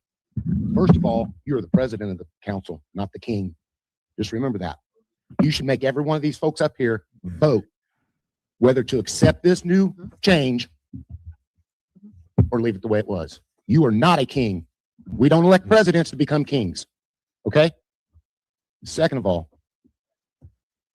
I just got in from work. You allowed me to speak up here after you've done broke your own rules because you know the consequences that you'll pay if you try to shut me up. You're trying to shut these people here up. Okay? You're trying to shut us all up. We're an hour and 15 minutes into this meeting. Do you think public comment would have lasted that long at night? Had you changed it? You may get 4 or 5, maybe 8 people, maybe 10 people at 30 minutes. You're an hour and 15 minutes into this already. And we ain't even talked anything to do with business of the city of Muncie. And if you 1 think hour we're and shortening the 19 meetings, minutes. it's going to be like this every month until you get it changed back. Yes.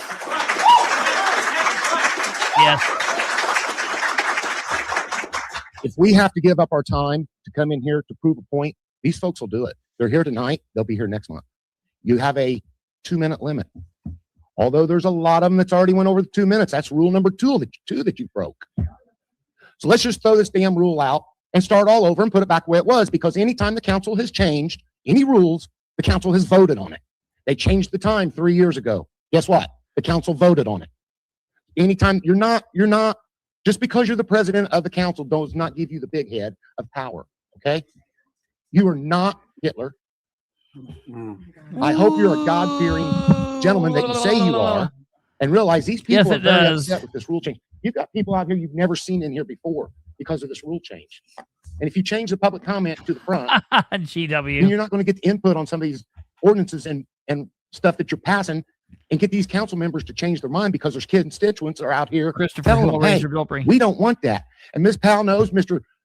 Dishman knows, everybody up there knows that this council has been changed their mind a few times because of public input.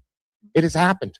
And I hope and pray that you see that there is a need for the rule change to be changed back because of all these people that are here tonight that are out speaking on this. You're, like I said, you're an hour and 20 minutes into the meeting already. So I'm hoping you realize, hey, you messed up. Please forgive me, and let's change it back the way it was. Thank you. There we go. That was the end, ladies and gentlemen, of public comments. Now listen to what happens here. This is chaos.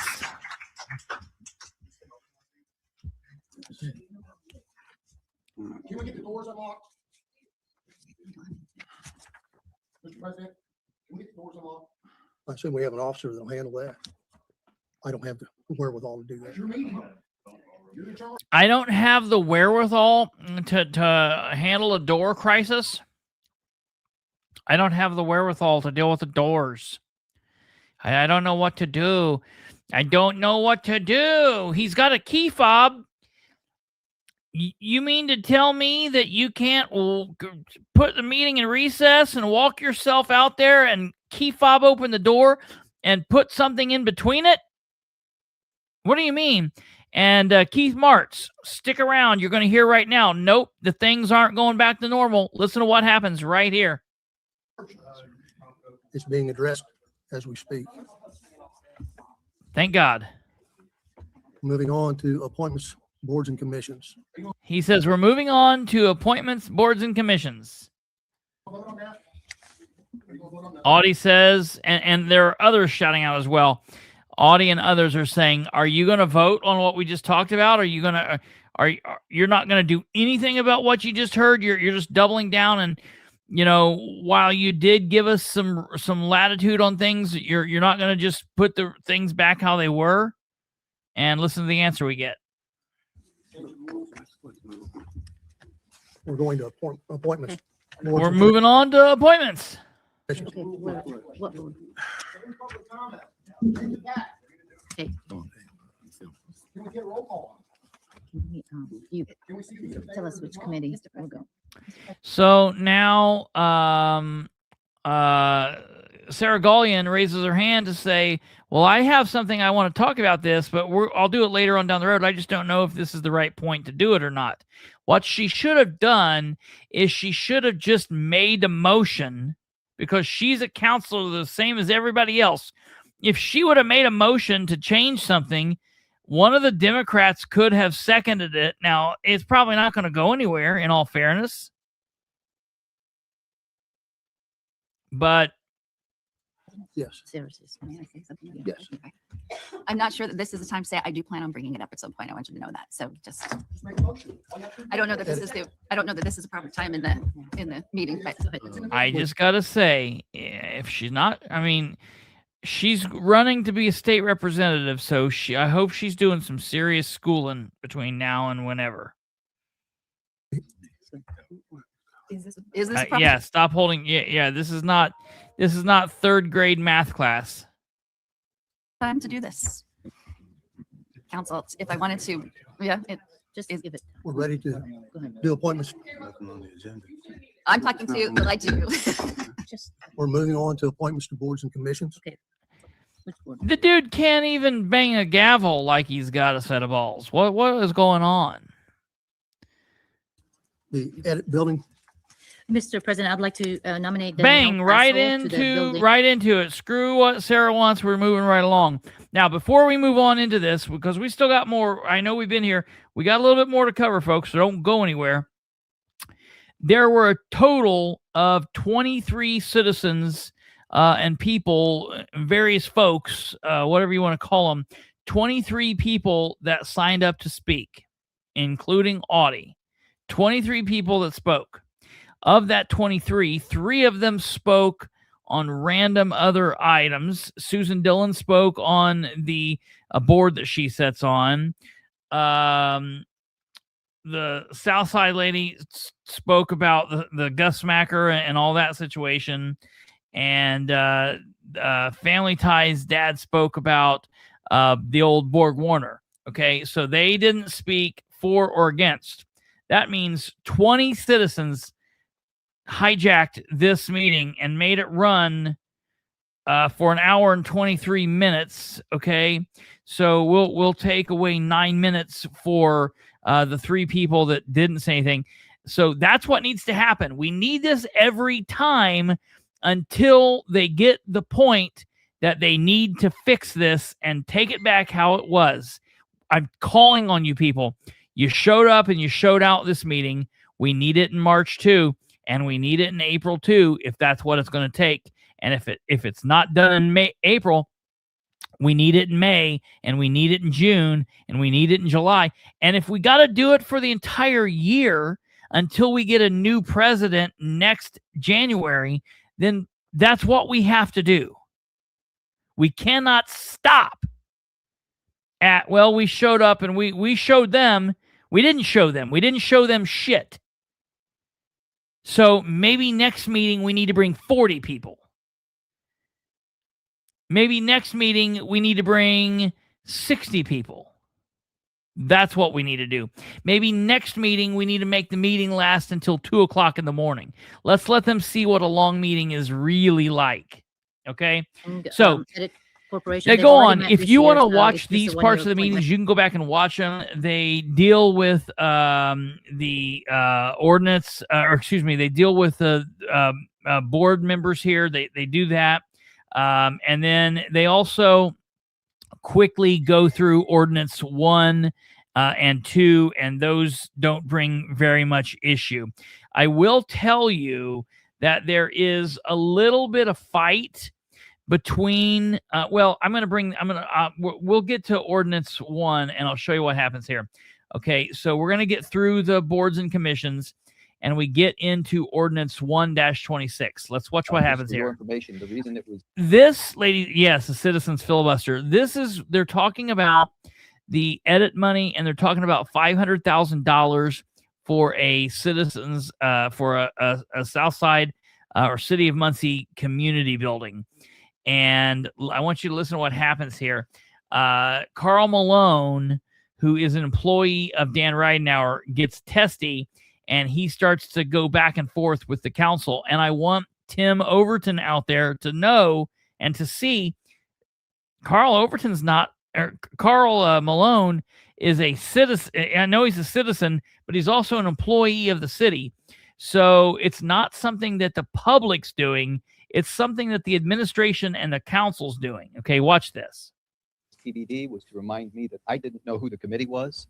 And so now that we have the committee, I know who to call. Absolutely, GW. So, looking forward to that. But that was the reasoning. Everything else is ready to go as far as what's on this resolution. But I did not have the names of who each of those neighborhoods picked. So that's it. So unless somebody has a question. Thank you. Thanks. Anyone from the council have a question? Anyone from the audience wishing to speak on this? Here comes Carl. Carl Malone. Carl Malone, Park Superintendent, Industry Neighborhood President. I was not aware of a meeting that took place. I know we had some conversation, and we've since had some conversation with several other people, Wetton Building Center. But I'm not sure why I wasn't contacted about this current meeting where the names came before the council. You mean for the representative of industry? Yeah, I was not. That was done at your neighborhood association meeting. No. What I'm saying is, I heard the conversation from this particular meeting that took place a month ago, 2 weeks ago, whatever. I was not notified of such a meeting. Your representative was. So at this point in time, I don't know that I support that as it stands. Of course he doesn't. Of course he doesn't. Because Dan doesn't. Dan doesn't want to pay the $500,000 out. So if they can kill it, however they can kill it, that would be happy. They would be happy about that.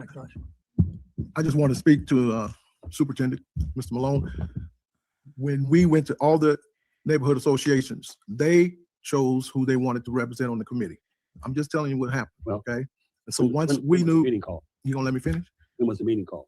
You guys invited yourself to our neighborhood association. We didn't invite nobody on this board up there to it. You came on your own. What? We didn't invite Who are you? Everybody's where? To the neighborhood association meeting. You guys came on your own and you had a plan. We didn't ask you guys to come in and give a plan. I see where this is going. Yeah, All right. I know you do. I see what's going Oh, what kind of nonsense, man? Every time you've came here and spoke, and even if it went on some. Okay, we're now moving ahead. Okay, we're gonna move ahead, ladies and Have gentlemen. as a city to include something we have neglected over decades isn't. Row. Behind closed door. It wasn't because we Forbidding Okay. the enhancement of a subdivision and its environs such as natural She's growth, talking about water ordinance courses, falls, beaches, and historic 226. areas. Such features shall be incorporated in the design of the subdivision.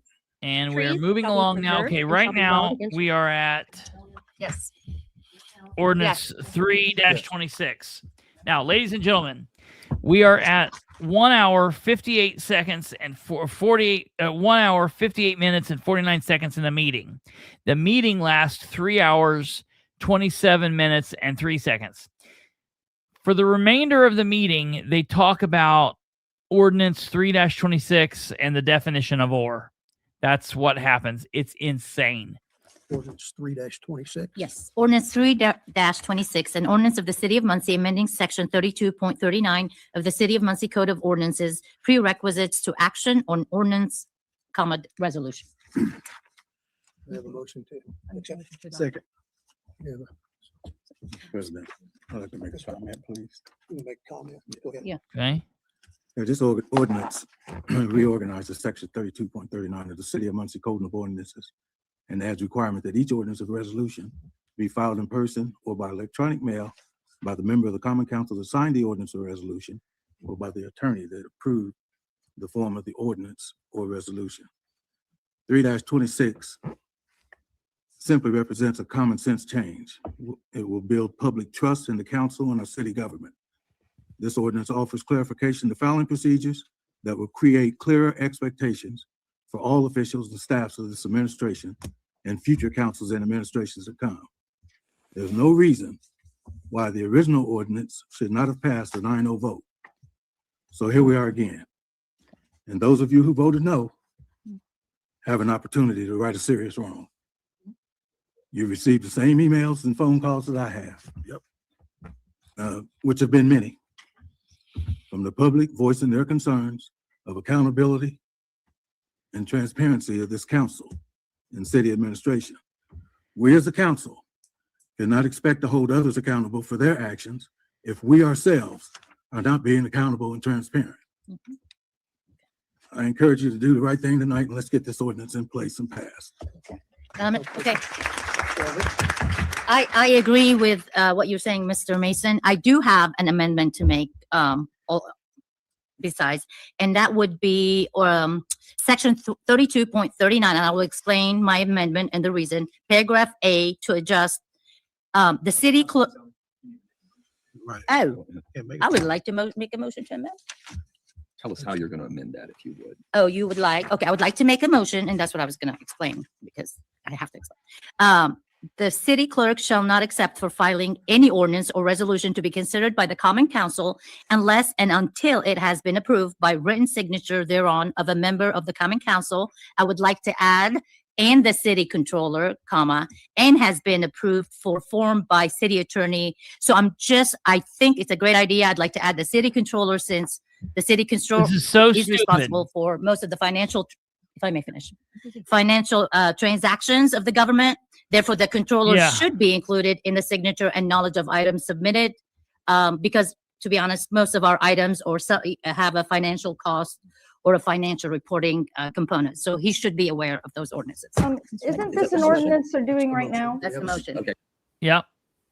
There's no money involved in this one, right? Yep. Right. So why does the controller need to sign off on this? Well, this one he technically didn't because it's beforehand, but this is a good Well, no, example. no, Would but I this mean- have been something? Yeah, right. Is this something that she, for some reason, feels that the controller should have signed off on? As a great example to what she's trying to do, Why would the controller needed to sign off on this one? Complete nonsense. So the mayor can tell him, no, don't sign it. Absolutely. Or he can just not be there, or, any number of things. Yeah, Yeah, it's totally insane. this is ridiculous. It is. And this starts the next hour and a half of just total insanity. Okay. Okay. Do we have a second? I second, but I just want to be clear. We're just really amending, we're adding The control. and the city controller Yes. to paragraph 8. 8A. Okay, That's it. Why? just a minute. So that goes to, I'm sorry. And it gets brought up, but I just want to make people aware. I know that this is not national government, but even in little podunk Muncie, at the local level, we have equal co-branches of government that are supposed to perform checks and balances. Okay. And so I know it's hard to believe, but we have an executive branch, we have a legislative branch, and we have a judicial branch. We have Muncie City Court. We have Delaware County courts on the local level as well that can be used in that section. We also have the executive branch, which is the mayor. Okay, the mayor's administration, and we have the legislative branch, which is the council. And so what this does is it basically says, in order for the council to do its work, the legislative branch, they have to now involve a member of the executive branch, and the member of the executive branch has to approve their legislation, has to approve their bills, has to approve their ordinances or their resolutions, or else they don't get put on the agenda. We don't hear them, and they don't get voted on, and they don't happen. And listen, I'm not even saying that Craig Wright or Ridenhour's administration would do this. I'm trying to look at what's going to happen 20 years, 30 years, 60 years down the road, when maybe we have somebody in a really bad spot that's doing something they shouldn't be doing. This is something that when they put this into play now, it's going to be in play in 60 years from now, and they're not thinking about that shit. Absolutely. Absolutely. I second. I guess Yes, my question Kate's is right. why the controller would need it to be added to every ordinance, because, for instance, if we're changing city GW, you parking, right? or we are,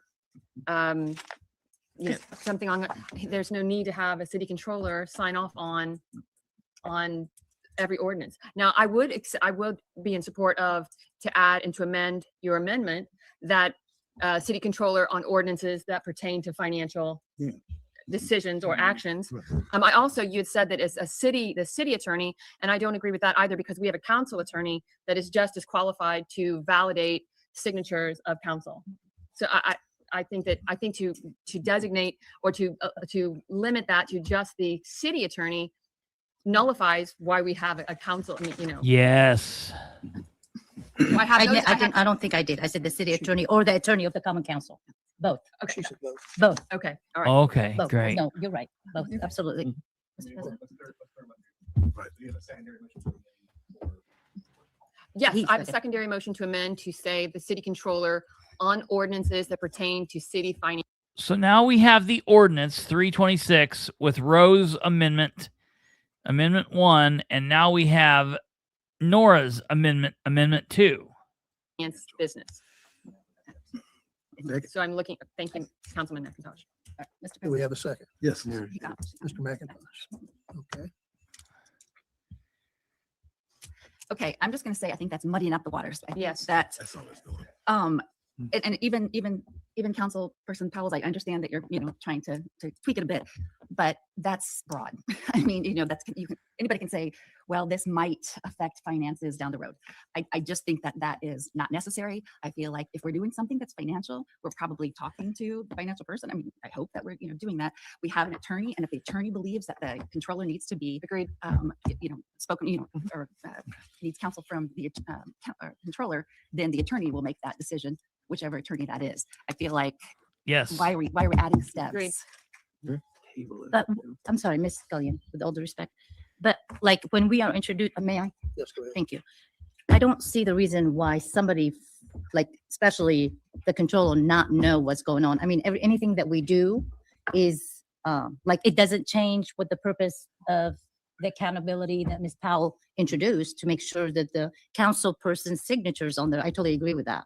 And we have to make sure that the person or the council person who's presenting What the ordinance hell? or resolution, it is them who signed it. What in the And I absolute don't hell are we see talking what- about? I mean, when do we decide? When do we show it? And then it becomes like us against them and them against us. I think if one person is open communication, and just in case, we might think something doesn't cost money, but later on it might need the attention of the controller. And that's where I'm coming from. That's all I'm saying. Yeah. I think that's muddy in the water. May I respond? Okay, I hear where you're coming from, and I trust that your, heart's in the right place for that. But I just feel like, I mean, none of our resolutions have anything to do with money, rarely. I mean, most of our, I mean, it really and truly, I just feel like you're saying that everything that we Just that add we the file- controller, somebody to know, yeah. Yeah, and that adds more time, that adds. Yes. I don't understand why we would have to do that. Again, Stumblefoot. we have two attorneys, we have the city attorney, we have our own council attorney. Yeah. They know when we should be bringing in like controllers' opinion. Mr. President, Yes. I call for questions so we can have a vote on this, sell these. And then Jerry Dishman, good old Jerry, Democrat Jerry, trans Republican Jerry Dishman, a man that's supposed to be for the people, for the good, hardworking Munsonian, for the good, hardworking Hoosier. All right. He's supposed to be for us. And he quickly calls questions so there can be no input. He doesn't want to hear it. He doesn't care. He's ready to vote yes, as he was directed to do. And he's done. He's done. He's over it. And it's gross. We've got two questions. Are you calling the question for Ms. Powell's secondary? Absolutely, amendment? GW. Pardon me? Council person's signatures on there. I totally agree with that. And we have to make sure that the person or the council person who's presenting the ordinance or resolution, it is them who signed it. But I don't see I mean, when do we decide? When do we show it? And then it becomes like us against them and them against us. I think if one person is open communication, and just in case, we might think something doesn't cost money, but later on it might need the attention of the controller. And that's where I'm coming from. That's all I'm saying. Yeah. I think that's muddy in the water. May I respond? Yeah. Okay, I hear where you're coming from, and I trust that your, heart's in the right place for that. But I just feel Totally like insane. none of our resolutions have anything to do with money, rarely. I mean, Yes. If I may. May I? Oh, we called a question. Sorry, I'm sorry. Great, thank you. Do it. Okay. So at this time, council, we need to vote on The secondary. amendment. Is that correct? Listen to this, folks. Okay, in reverse order. They're going to vote on this in reverse order. So they're voting on Nora Zinro. Right. But, okay. Okay. President. Right. Got it. We've got a question. Yeah, to Belinda's question. So are you saying that this is already in place? no, I'm not saying that. A lot of it's I mean, if they got those signatures that, Questions. No one has any clue what's going on. Basham and Green definitely don't. Rowe doesn't. Garrett doesn't. We have question. We need Jerry to vote. doesn't. Roll call on this amendment 2. It's totally No. crazy. Mr. Basham? No. Mr. Mason? no. Mr. McIntosh? No. Mr. Dishman? Yes. Mr. Garrett? No. Ms. Selby? No. Ms. Powell? Yes. President Green? No. Okay. Okay. To the amendment. To the secondary My amendment. That was the second. amendment, to the So, amendment. I'm just. Nora's Now we have amendment failed. the vote, but we haven't had question called on it.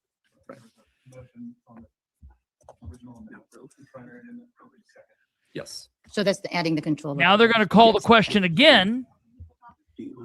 So citizens can't talk, just like they did a couple months ago when they called question. There's comment on the amendment. On the amendment. Well, they allow it for a second here.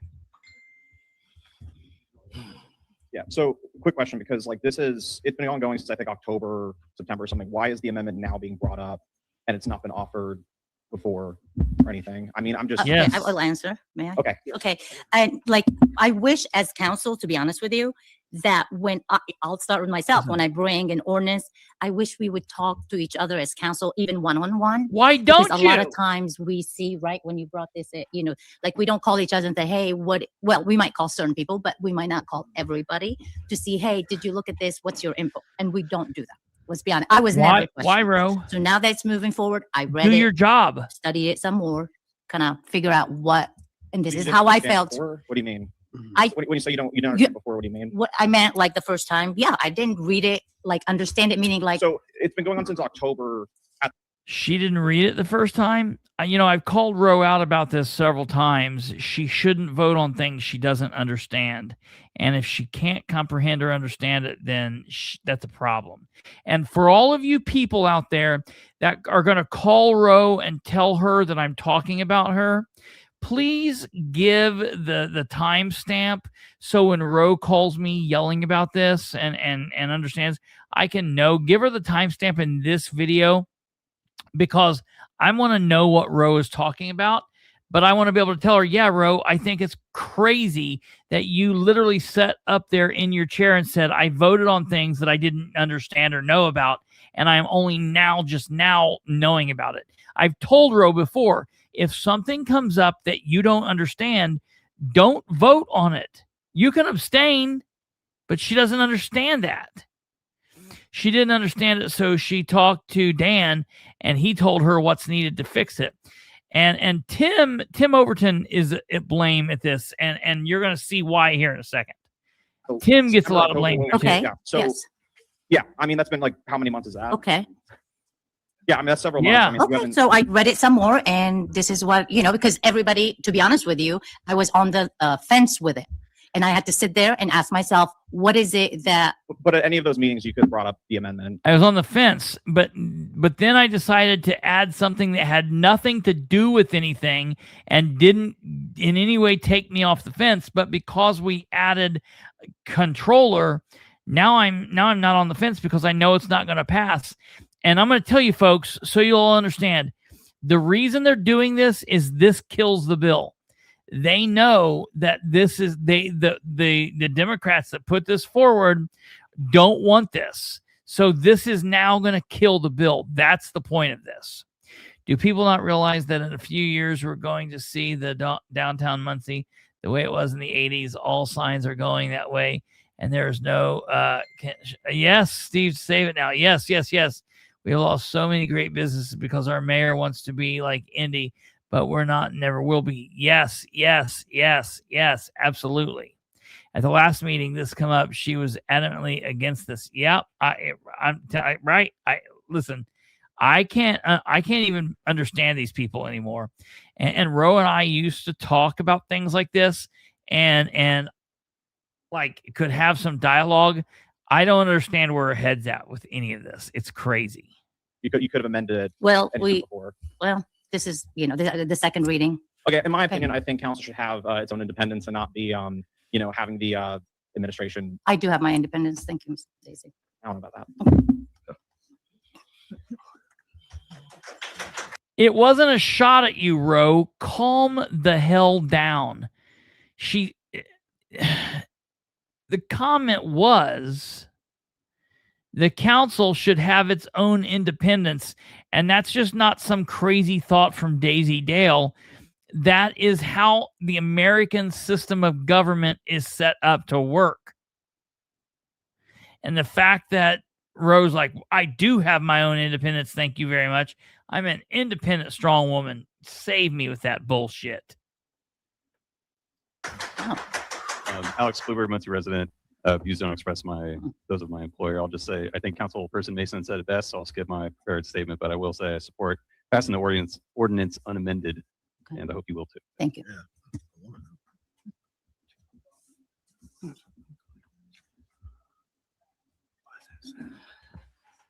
Kristopher Bilbrey. This doesn't make sense, bro. You know this doesn't make sense.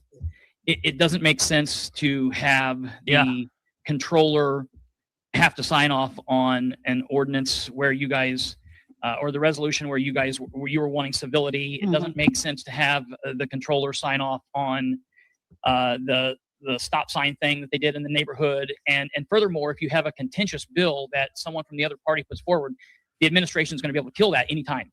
Any ordinance that they want to kill and say, nope, I don't want to sign this, then no ordinances or resolutions can ever come before the council, because the controller, whether it's this controller or any controllers in the future, you got to think about when these people, 10, 20, 15 years from now, when these people are gone, the controllers can just say, nope, not going to sign this, and they're going to kill any kind of legislation that comes before. So it really, I mean, if you please think about this. If you pull this and just vote on this, it doesn't make sense to tie this up in nonsense. You see how you guys get in your own way on a lot of very just easy things. Just there's no need to get in your own way on this. Just pull this off, vote on the bill, vote yes or no, and let it be how it is. But don't tie this up with nonsense. Thank you, Mike. Ding ding Mr. ding ding President, ding. May I make a comment? I have heard for the first time tonight from our city clerk that she had no input in the constructing of this ordinance, recognizing your So he vital now wants to role table in the it. whole You are the one that was supposed to sign it. You know whether you signed that or not. Thanks, Audie. Tried. Barber. We elected you as councilman. And now the microphone has went off at the podium, so it's going to be hard to hear people speaking at the podium. And apparently we can't get that fixed because the person who was working, the communications director, left, and the mayor apparently didn't know how to change the batteries. So that's the problem.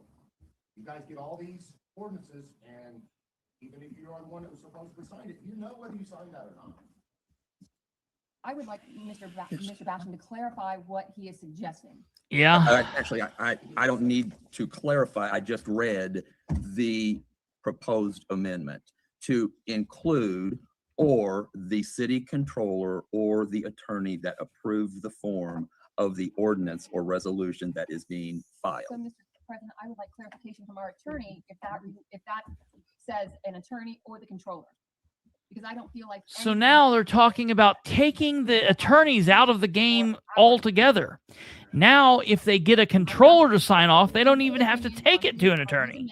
To make sure that an attorney is still involved in every piece of legislation that comes before this council. As it should be. No, it's nothing against Mr. Wright. It has nothing to do.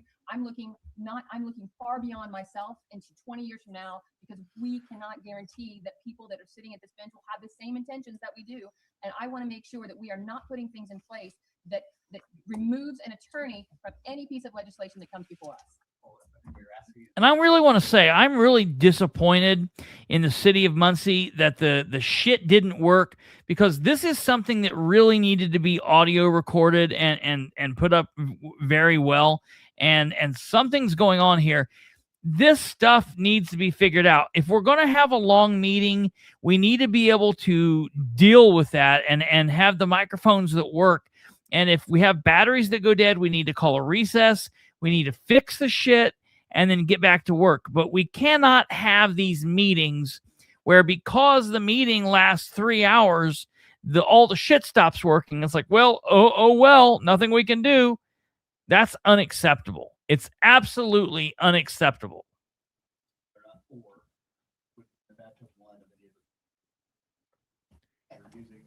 And the communications director is going to have to get this figured out. The person running the streaming and the audio is Mayor Dan Ridenour, because the communications director left the meeting. So it would be more appropriate to say and? I know, I don't agree either. Mr. President? Yes. Because if it says or, is that even legal? I mean, do we have to have an attorney look at these before we can? I mean, I know we do right now, right? You know, I mean, because of our rules and orders. However, the state code, and you may not know this because it's honestly insane to me that anybody would bring up that, not having an attorney look at the state simply. But do you know if that's even legal? I don't know the state level. This is Do you crazy. know that before we vote on this? If it's legal? May I amend my, Yeah, right. my, Right. Kate. no, I did get a second.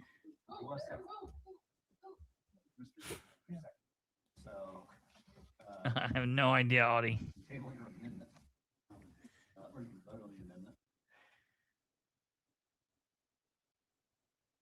And you can't hear what's going on. And they get ready to take a recess here. Saying, no, I don't agree with this, or I don't think this is right. And they're melting down.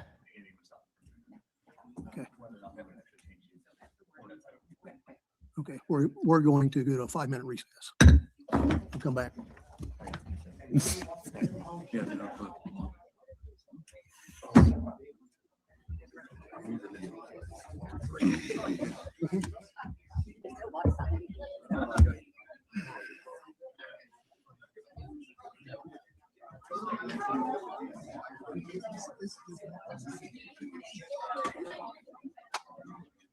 So watch what happens here. Brandon, need bathroom. Right. So here.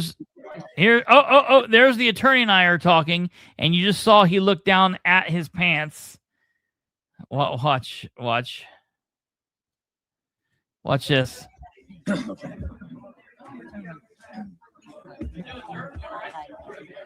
My pants are okay for you tonight, right? I'm not doing this anymore. Weird. I gotta go talk to Miss Daisy.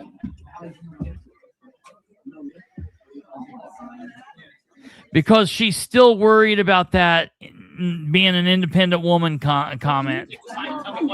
All right. So I walk up because I don't want to wait till the end of the meeting. So I'm going to help you through these comments here.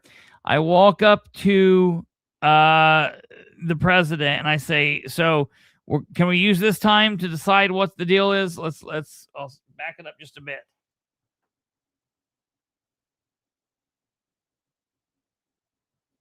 Here we go.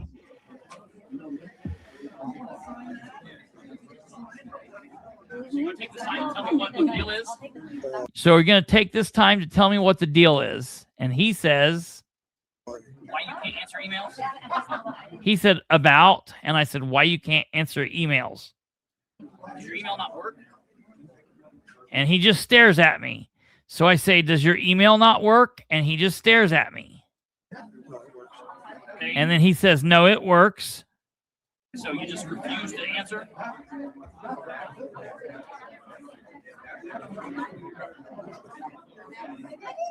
You can chime in too, yes. And then I look over to Dale and I say, you can chime in too, I guess. It works for both of you. It's just a failing of yours? I said, is it just a failing of yours? No, I wouldn't say it's a failing of mine. And then he says, no, I wouldn't say it's a failing of mine. You are media. You are. And then he proceeds to tell me that I'm media. You're the media. Sure. And I try to, I don't mind speaking with constituents. I don't mind discussing things with them. I don't do social media. I'm not involved I'm not in that. asking on social media. But you are not, as a citizen, asking that. You're asking it as your media. You're like Channel 13, Channel 8. Right. If I understand that correctly. Am I right? Right, absolutely. Okay. But I don't stop being an American. I don't stop being a I citizen. never, of this I never county. meant, I never meant that you weren't. No, I understand. I don't, that, and I know you're a citizen of Delaware County, and I understand Right. that. And you don't think I pay taxes here? I'm sure you do. Okay. So as a person that gets paid by my tax contributions to the city, you feel that you don't have to answer to me ever.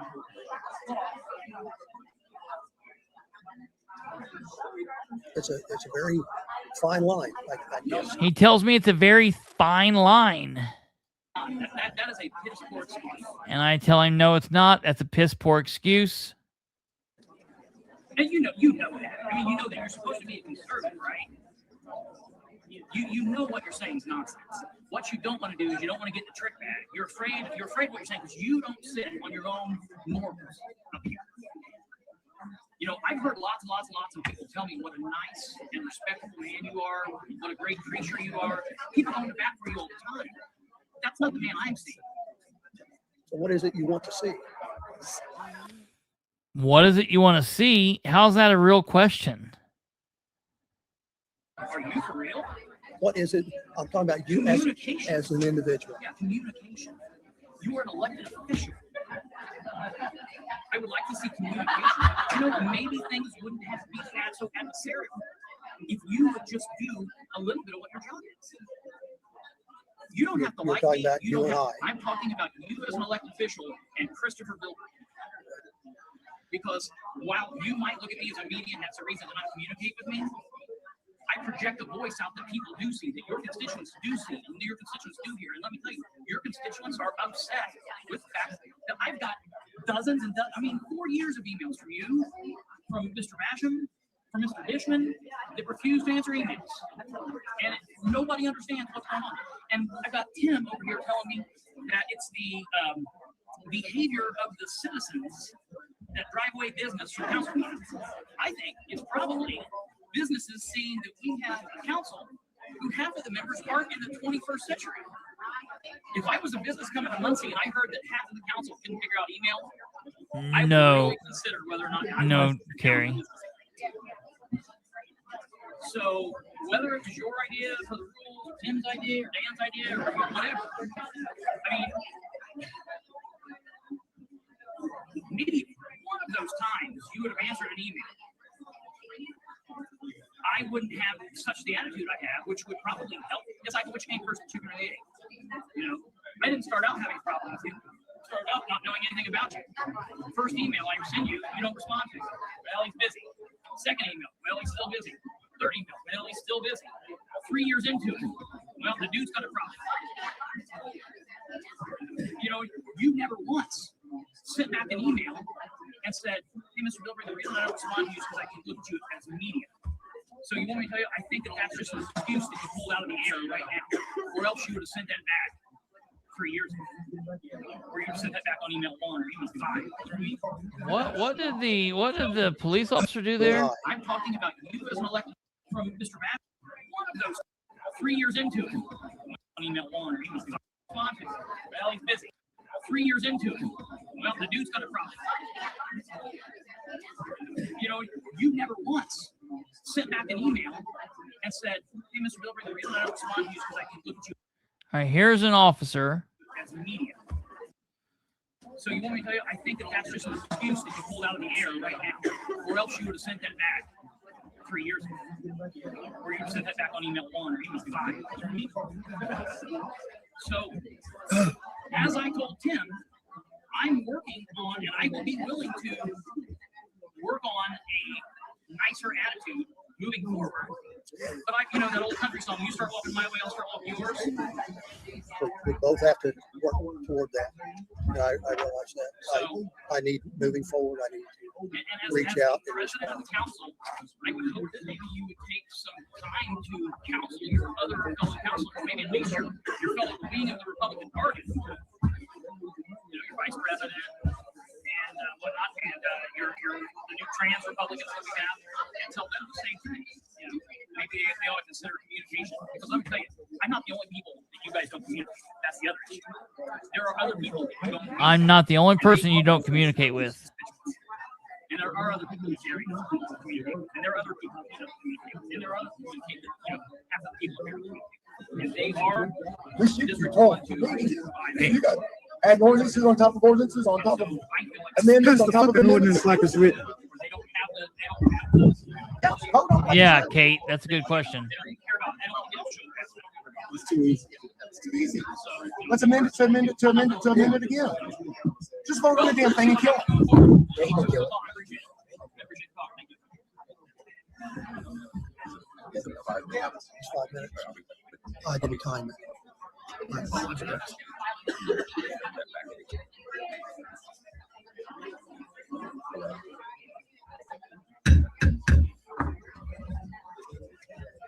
Weird. Resume the meeting, please. Okay, so they come back into session. Well out there and control. Right, correct? That was your legal. Yes. Everything she's saying, if this was something done in good faith, it was brought. What is happening with these amendments, with the process at play here, what this represents, and don't make it so confusing that people aren't even able to. I agree with her, but I respectfully disagree with her on the fact that I'm saying that this is not being done in good faith. Okay, it would be one thing. Everything she's saying, if this was something done in good faith, it was brought up the last month. But it's I get up again and I basically tell them that everything is fake. This is all bullshit. Everything they're doing is ridiculous. I am happy I called Jerry out. what's really heartbreaking is there are people that's sitting up here that could we could just all shut up and you guys could vote if you guys would vote like you had some common sense. If Jerry would vote this down, if Garrett would vote this down, if some of the other Republicans that know that there's no real reason to do this. This is just nonsense. I literally just stood and had a conversation with the president during break that I thought was hopeful, but then we come back and we got this nonsense that just shows that That's exactly right. it's all fake. Everything we're doing here is fake. It does not matter. You guys are going to do what you do. Jerry, you're a Republican, for God's sake. Vote no on this one. No one's going to throw you out of the party. It's okay. You can vote no. Be a man again. Be a man again. Right thing. Dan can't get you. He's not going to kick you out. Tim's not going to kick you out. You're a Republican.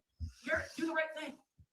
Let's do the right thing here. Whatever this is, could you tell the people why you think the controller needs to do this? What magically all of a sudden that his role has in it? Right, Well, so as we've discussed before, to add the eyes of the controller to view it and to recognize it's important and to file it. Okay, to me, it's like some ordinance that costs money just to make sure whatever for example, the ethics committee, it needed a budget. So here's the problem, Catherine, and I agree, and you do. But let me tell you what's got us here. What's got us here? We've been heading to this point in time since January of 2019. It's taken us all this time. It's taken us 7 years to get here. It's not like this is something that just happened or whatever. It's taken 7 years. So, and you're on that path. It's just taken that time. It's going to take that time. that whatever we're bringing into the city, that we have the money to. Timestamp here is on the video is 2 hours 50 seconds to get it through. So why don't you do this? Yes. Why don't we not add this level of nonsense to it? Why don't we not have this level of nonsense? Vote it down. Because it has some kind of money aspect to it. Vote no on it then, rather than adding. Because here's the deal: this ordinance doesn't affect you guys really to begin with. It doesn't affect you if you vote and pass this without this batch of nonsense. It doesn't affect you guys. If it passes, you guys do the ordinances and the resolutions the way that you always do them. The only people that this affects are the people that the citizens might ask you to push something that the administration doesn't like. And let's take you guys out of it. I'm not saying you guys as Jerry McIntosh. I'm saying the council, because eventually yes, the mayor's not going to be in his seat. That controller's not going to be here. You guys have to think about your weirdness that you're doing now 50 years from now. This is nonsense. Just some of the Republicans, please kill this weirdness and vote on the bill like it's put forward, and let's go home. Amen. Amen.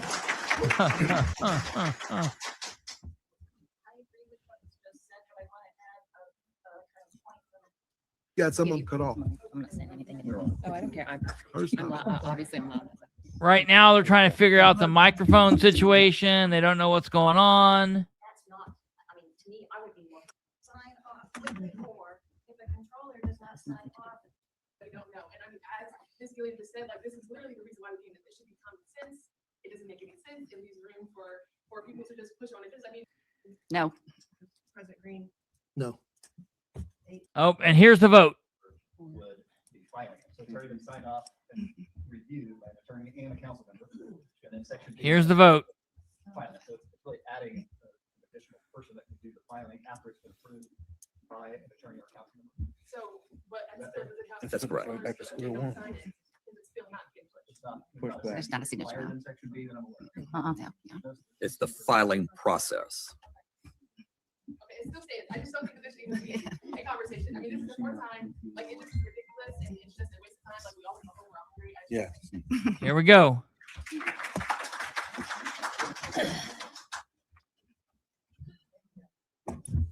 Any more questions? Whatever the hell Roe's doing. Ready to vote on? I told her about this shit. I am. Okay. Roll call, please. No. Garrett, no? No. No. Jerry, no? Sylvie, no? No. Mason, no? Powell, no? No.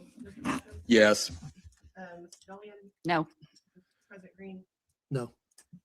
8 noes, 1 yes. Coming for your seat.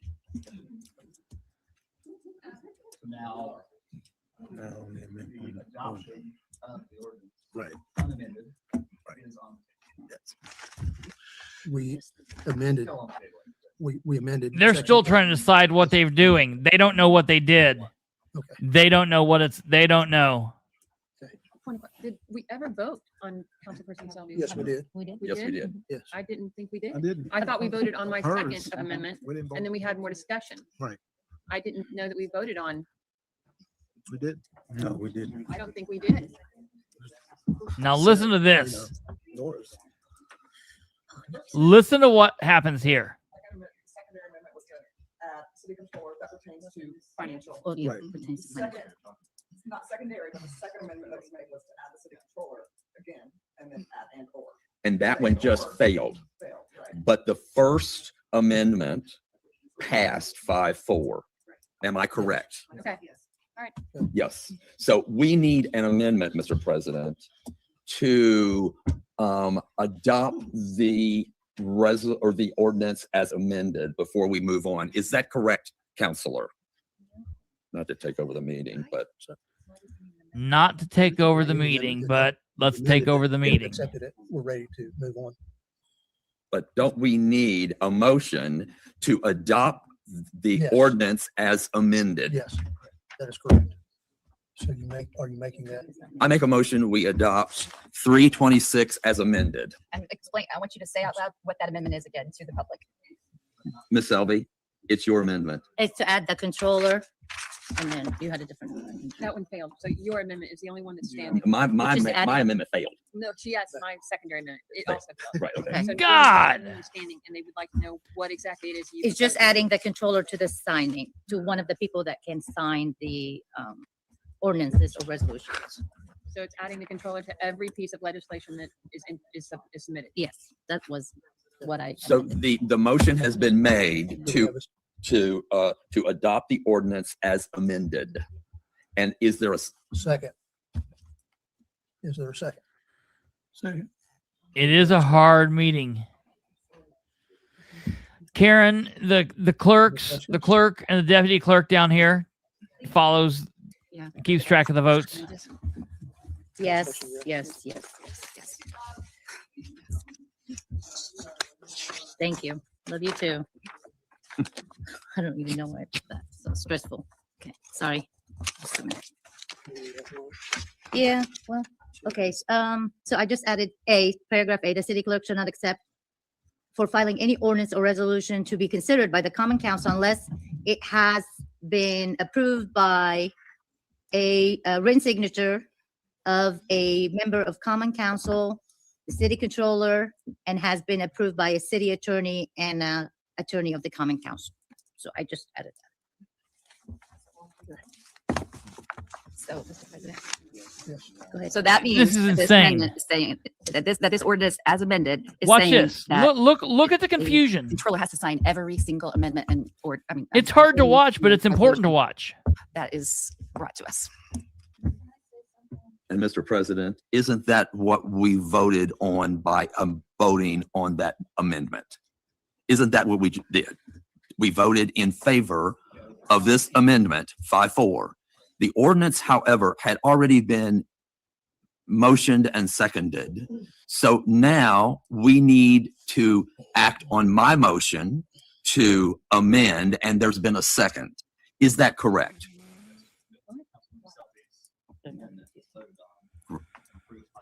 Right. So now you are voting on The ordinance. The ordinance itself. As amended. Okay. Okay. Wow. It still has the or Yes. No, no. That's right, Stumblefoot. Yeah, I will read it again. Sorry. Yep. Let me read.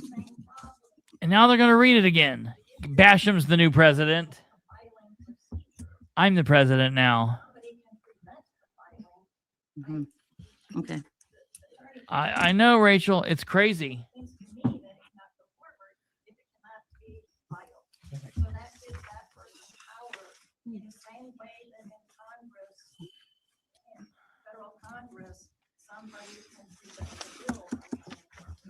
And the clerk is trying to tell them what she wants on it. Because her office is most affected by the whole filing process. And well, but I want her to impact. I want to have an impact on this, so it makes it more efficient for her and for us. That was the only reason why I suggested the tabling, Mr. President. Yes. Listen to this. Okay, then. Okay, what do you call it? You. Mr. Basham has the floor. Let him finish, please. No, I finished what I had to say because I thought it was important new information as we deliberated on this ordinance. New completely to me. I never heard our city clerk say that she had not been asked to have input on this ordinance. But it does. You're elected to do this job. And that was why I suggested the tabling. But here we are. We have the Okay, option here we of are again, voting it's separation on of a powers on this. Yep. The Say clerk it. is elected, but the Yep. clerk is an elected member of the Yep. executive branch. Yep. The executive branch's job is to do what? To run Execute the laws Yep. put in place by the council, the legislative Yep. branch. She doesn't need to have a say in anything. Yep. Her job is to do it and make sure it's done correctly, period. Yeah. Absolutely. The ordinance as amended. Is tabling another option? I honestly, I'm not sure when your first motion to table was made. What was it? It was early. I didn't start out having problems. Started out not knowing. from scratch. I love democracy. First motion to table was made. What was it? It was early on, but it was voted down. So that's all right. I mean,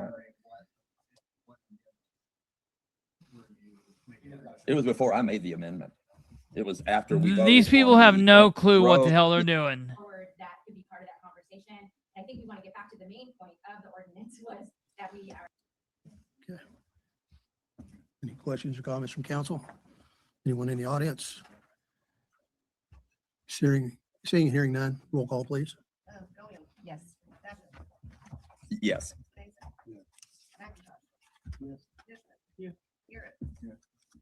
Yes. Yes. President Green. Yes.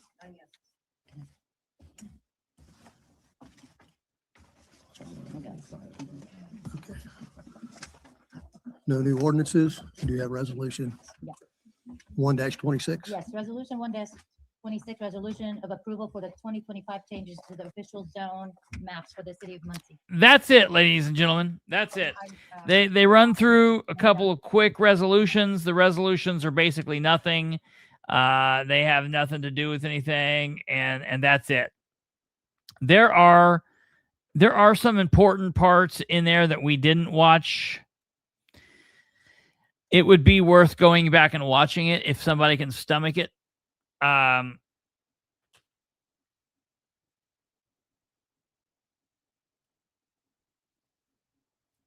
going to tell you, I'm really thinking there's a phone conversation that I'm thinking about releasing. I'm really thinking about releasing. I gotta do a little bit more internal checking with myself, but I will keep you guys posted. And it will tie a little bit of this together, hopefully. The city of Muncie government right now and the Muncie City Council are not being ran by a mayor and a council. it's being ran by the Republican Party. And until we get new elected officials, I don't think that's going to change. But that does not mean we should quit fighting. And I'm going to fight each and every day.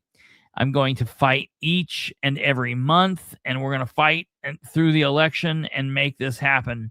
I would ask if there are any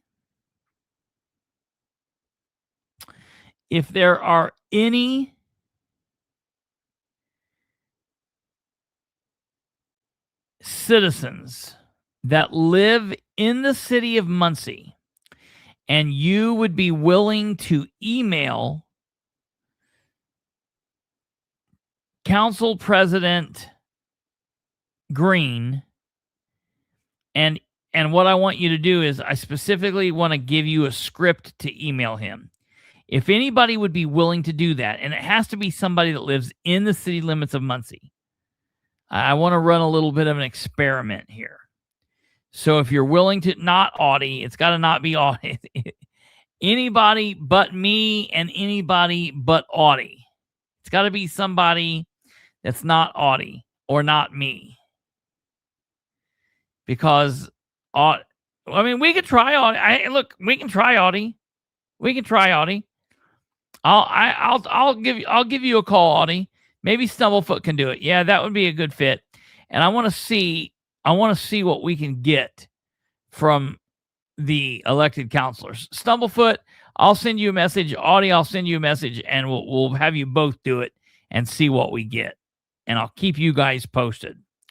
All right, ladies and gentlemen, it's been a long show, 2 hours, 31 minutes. Last night was a long-ass night.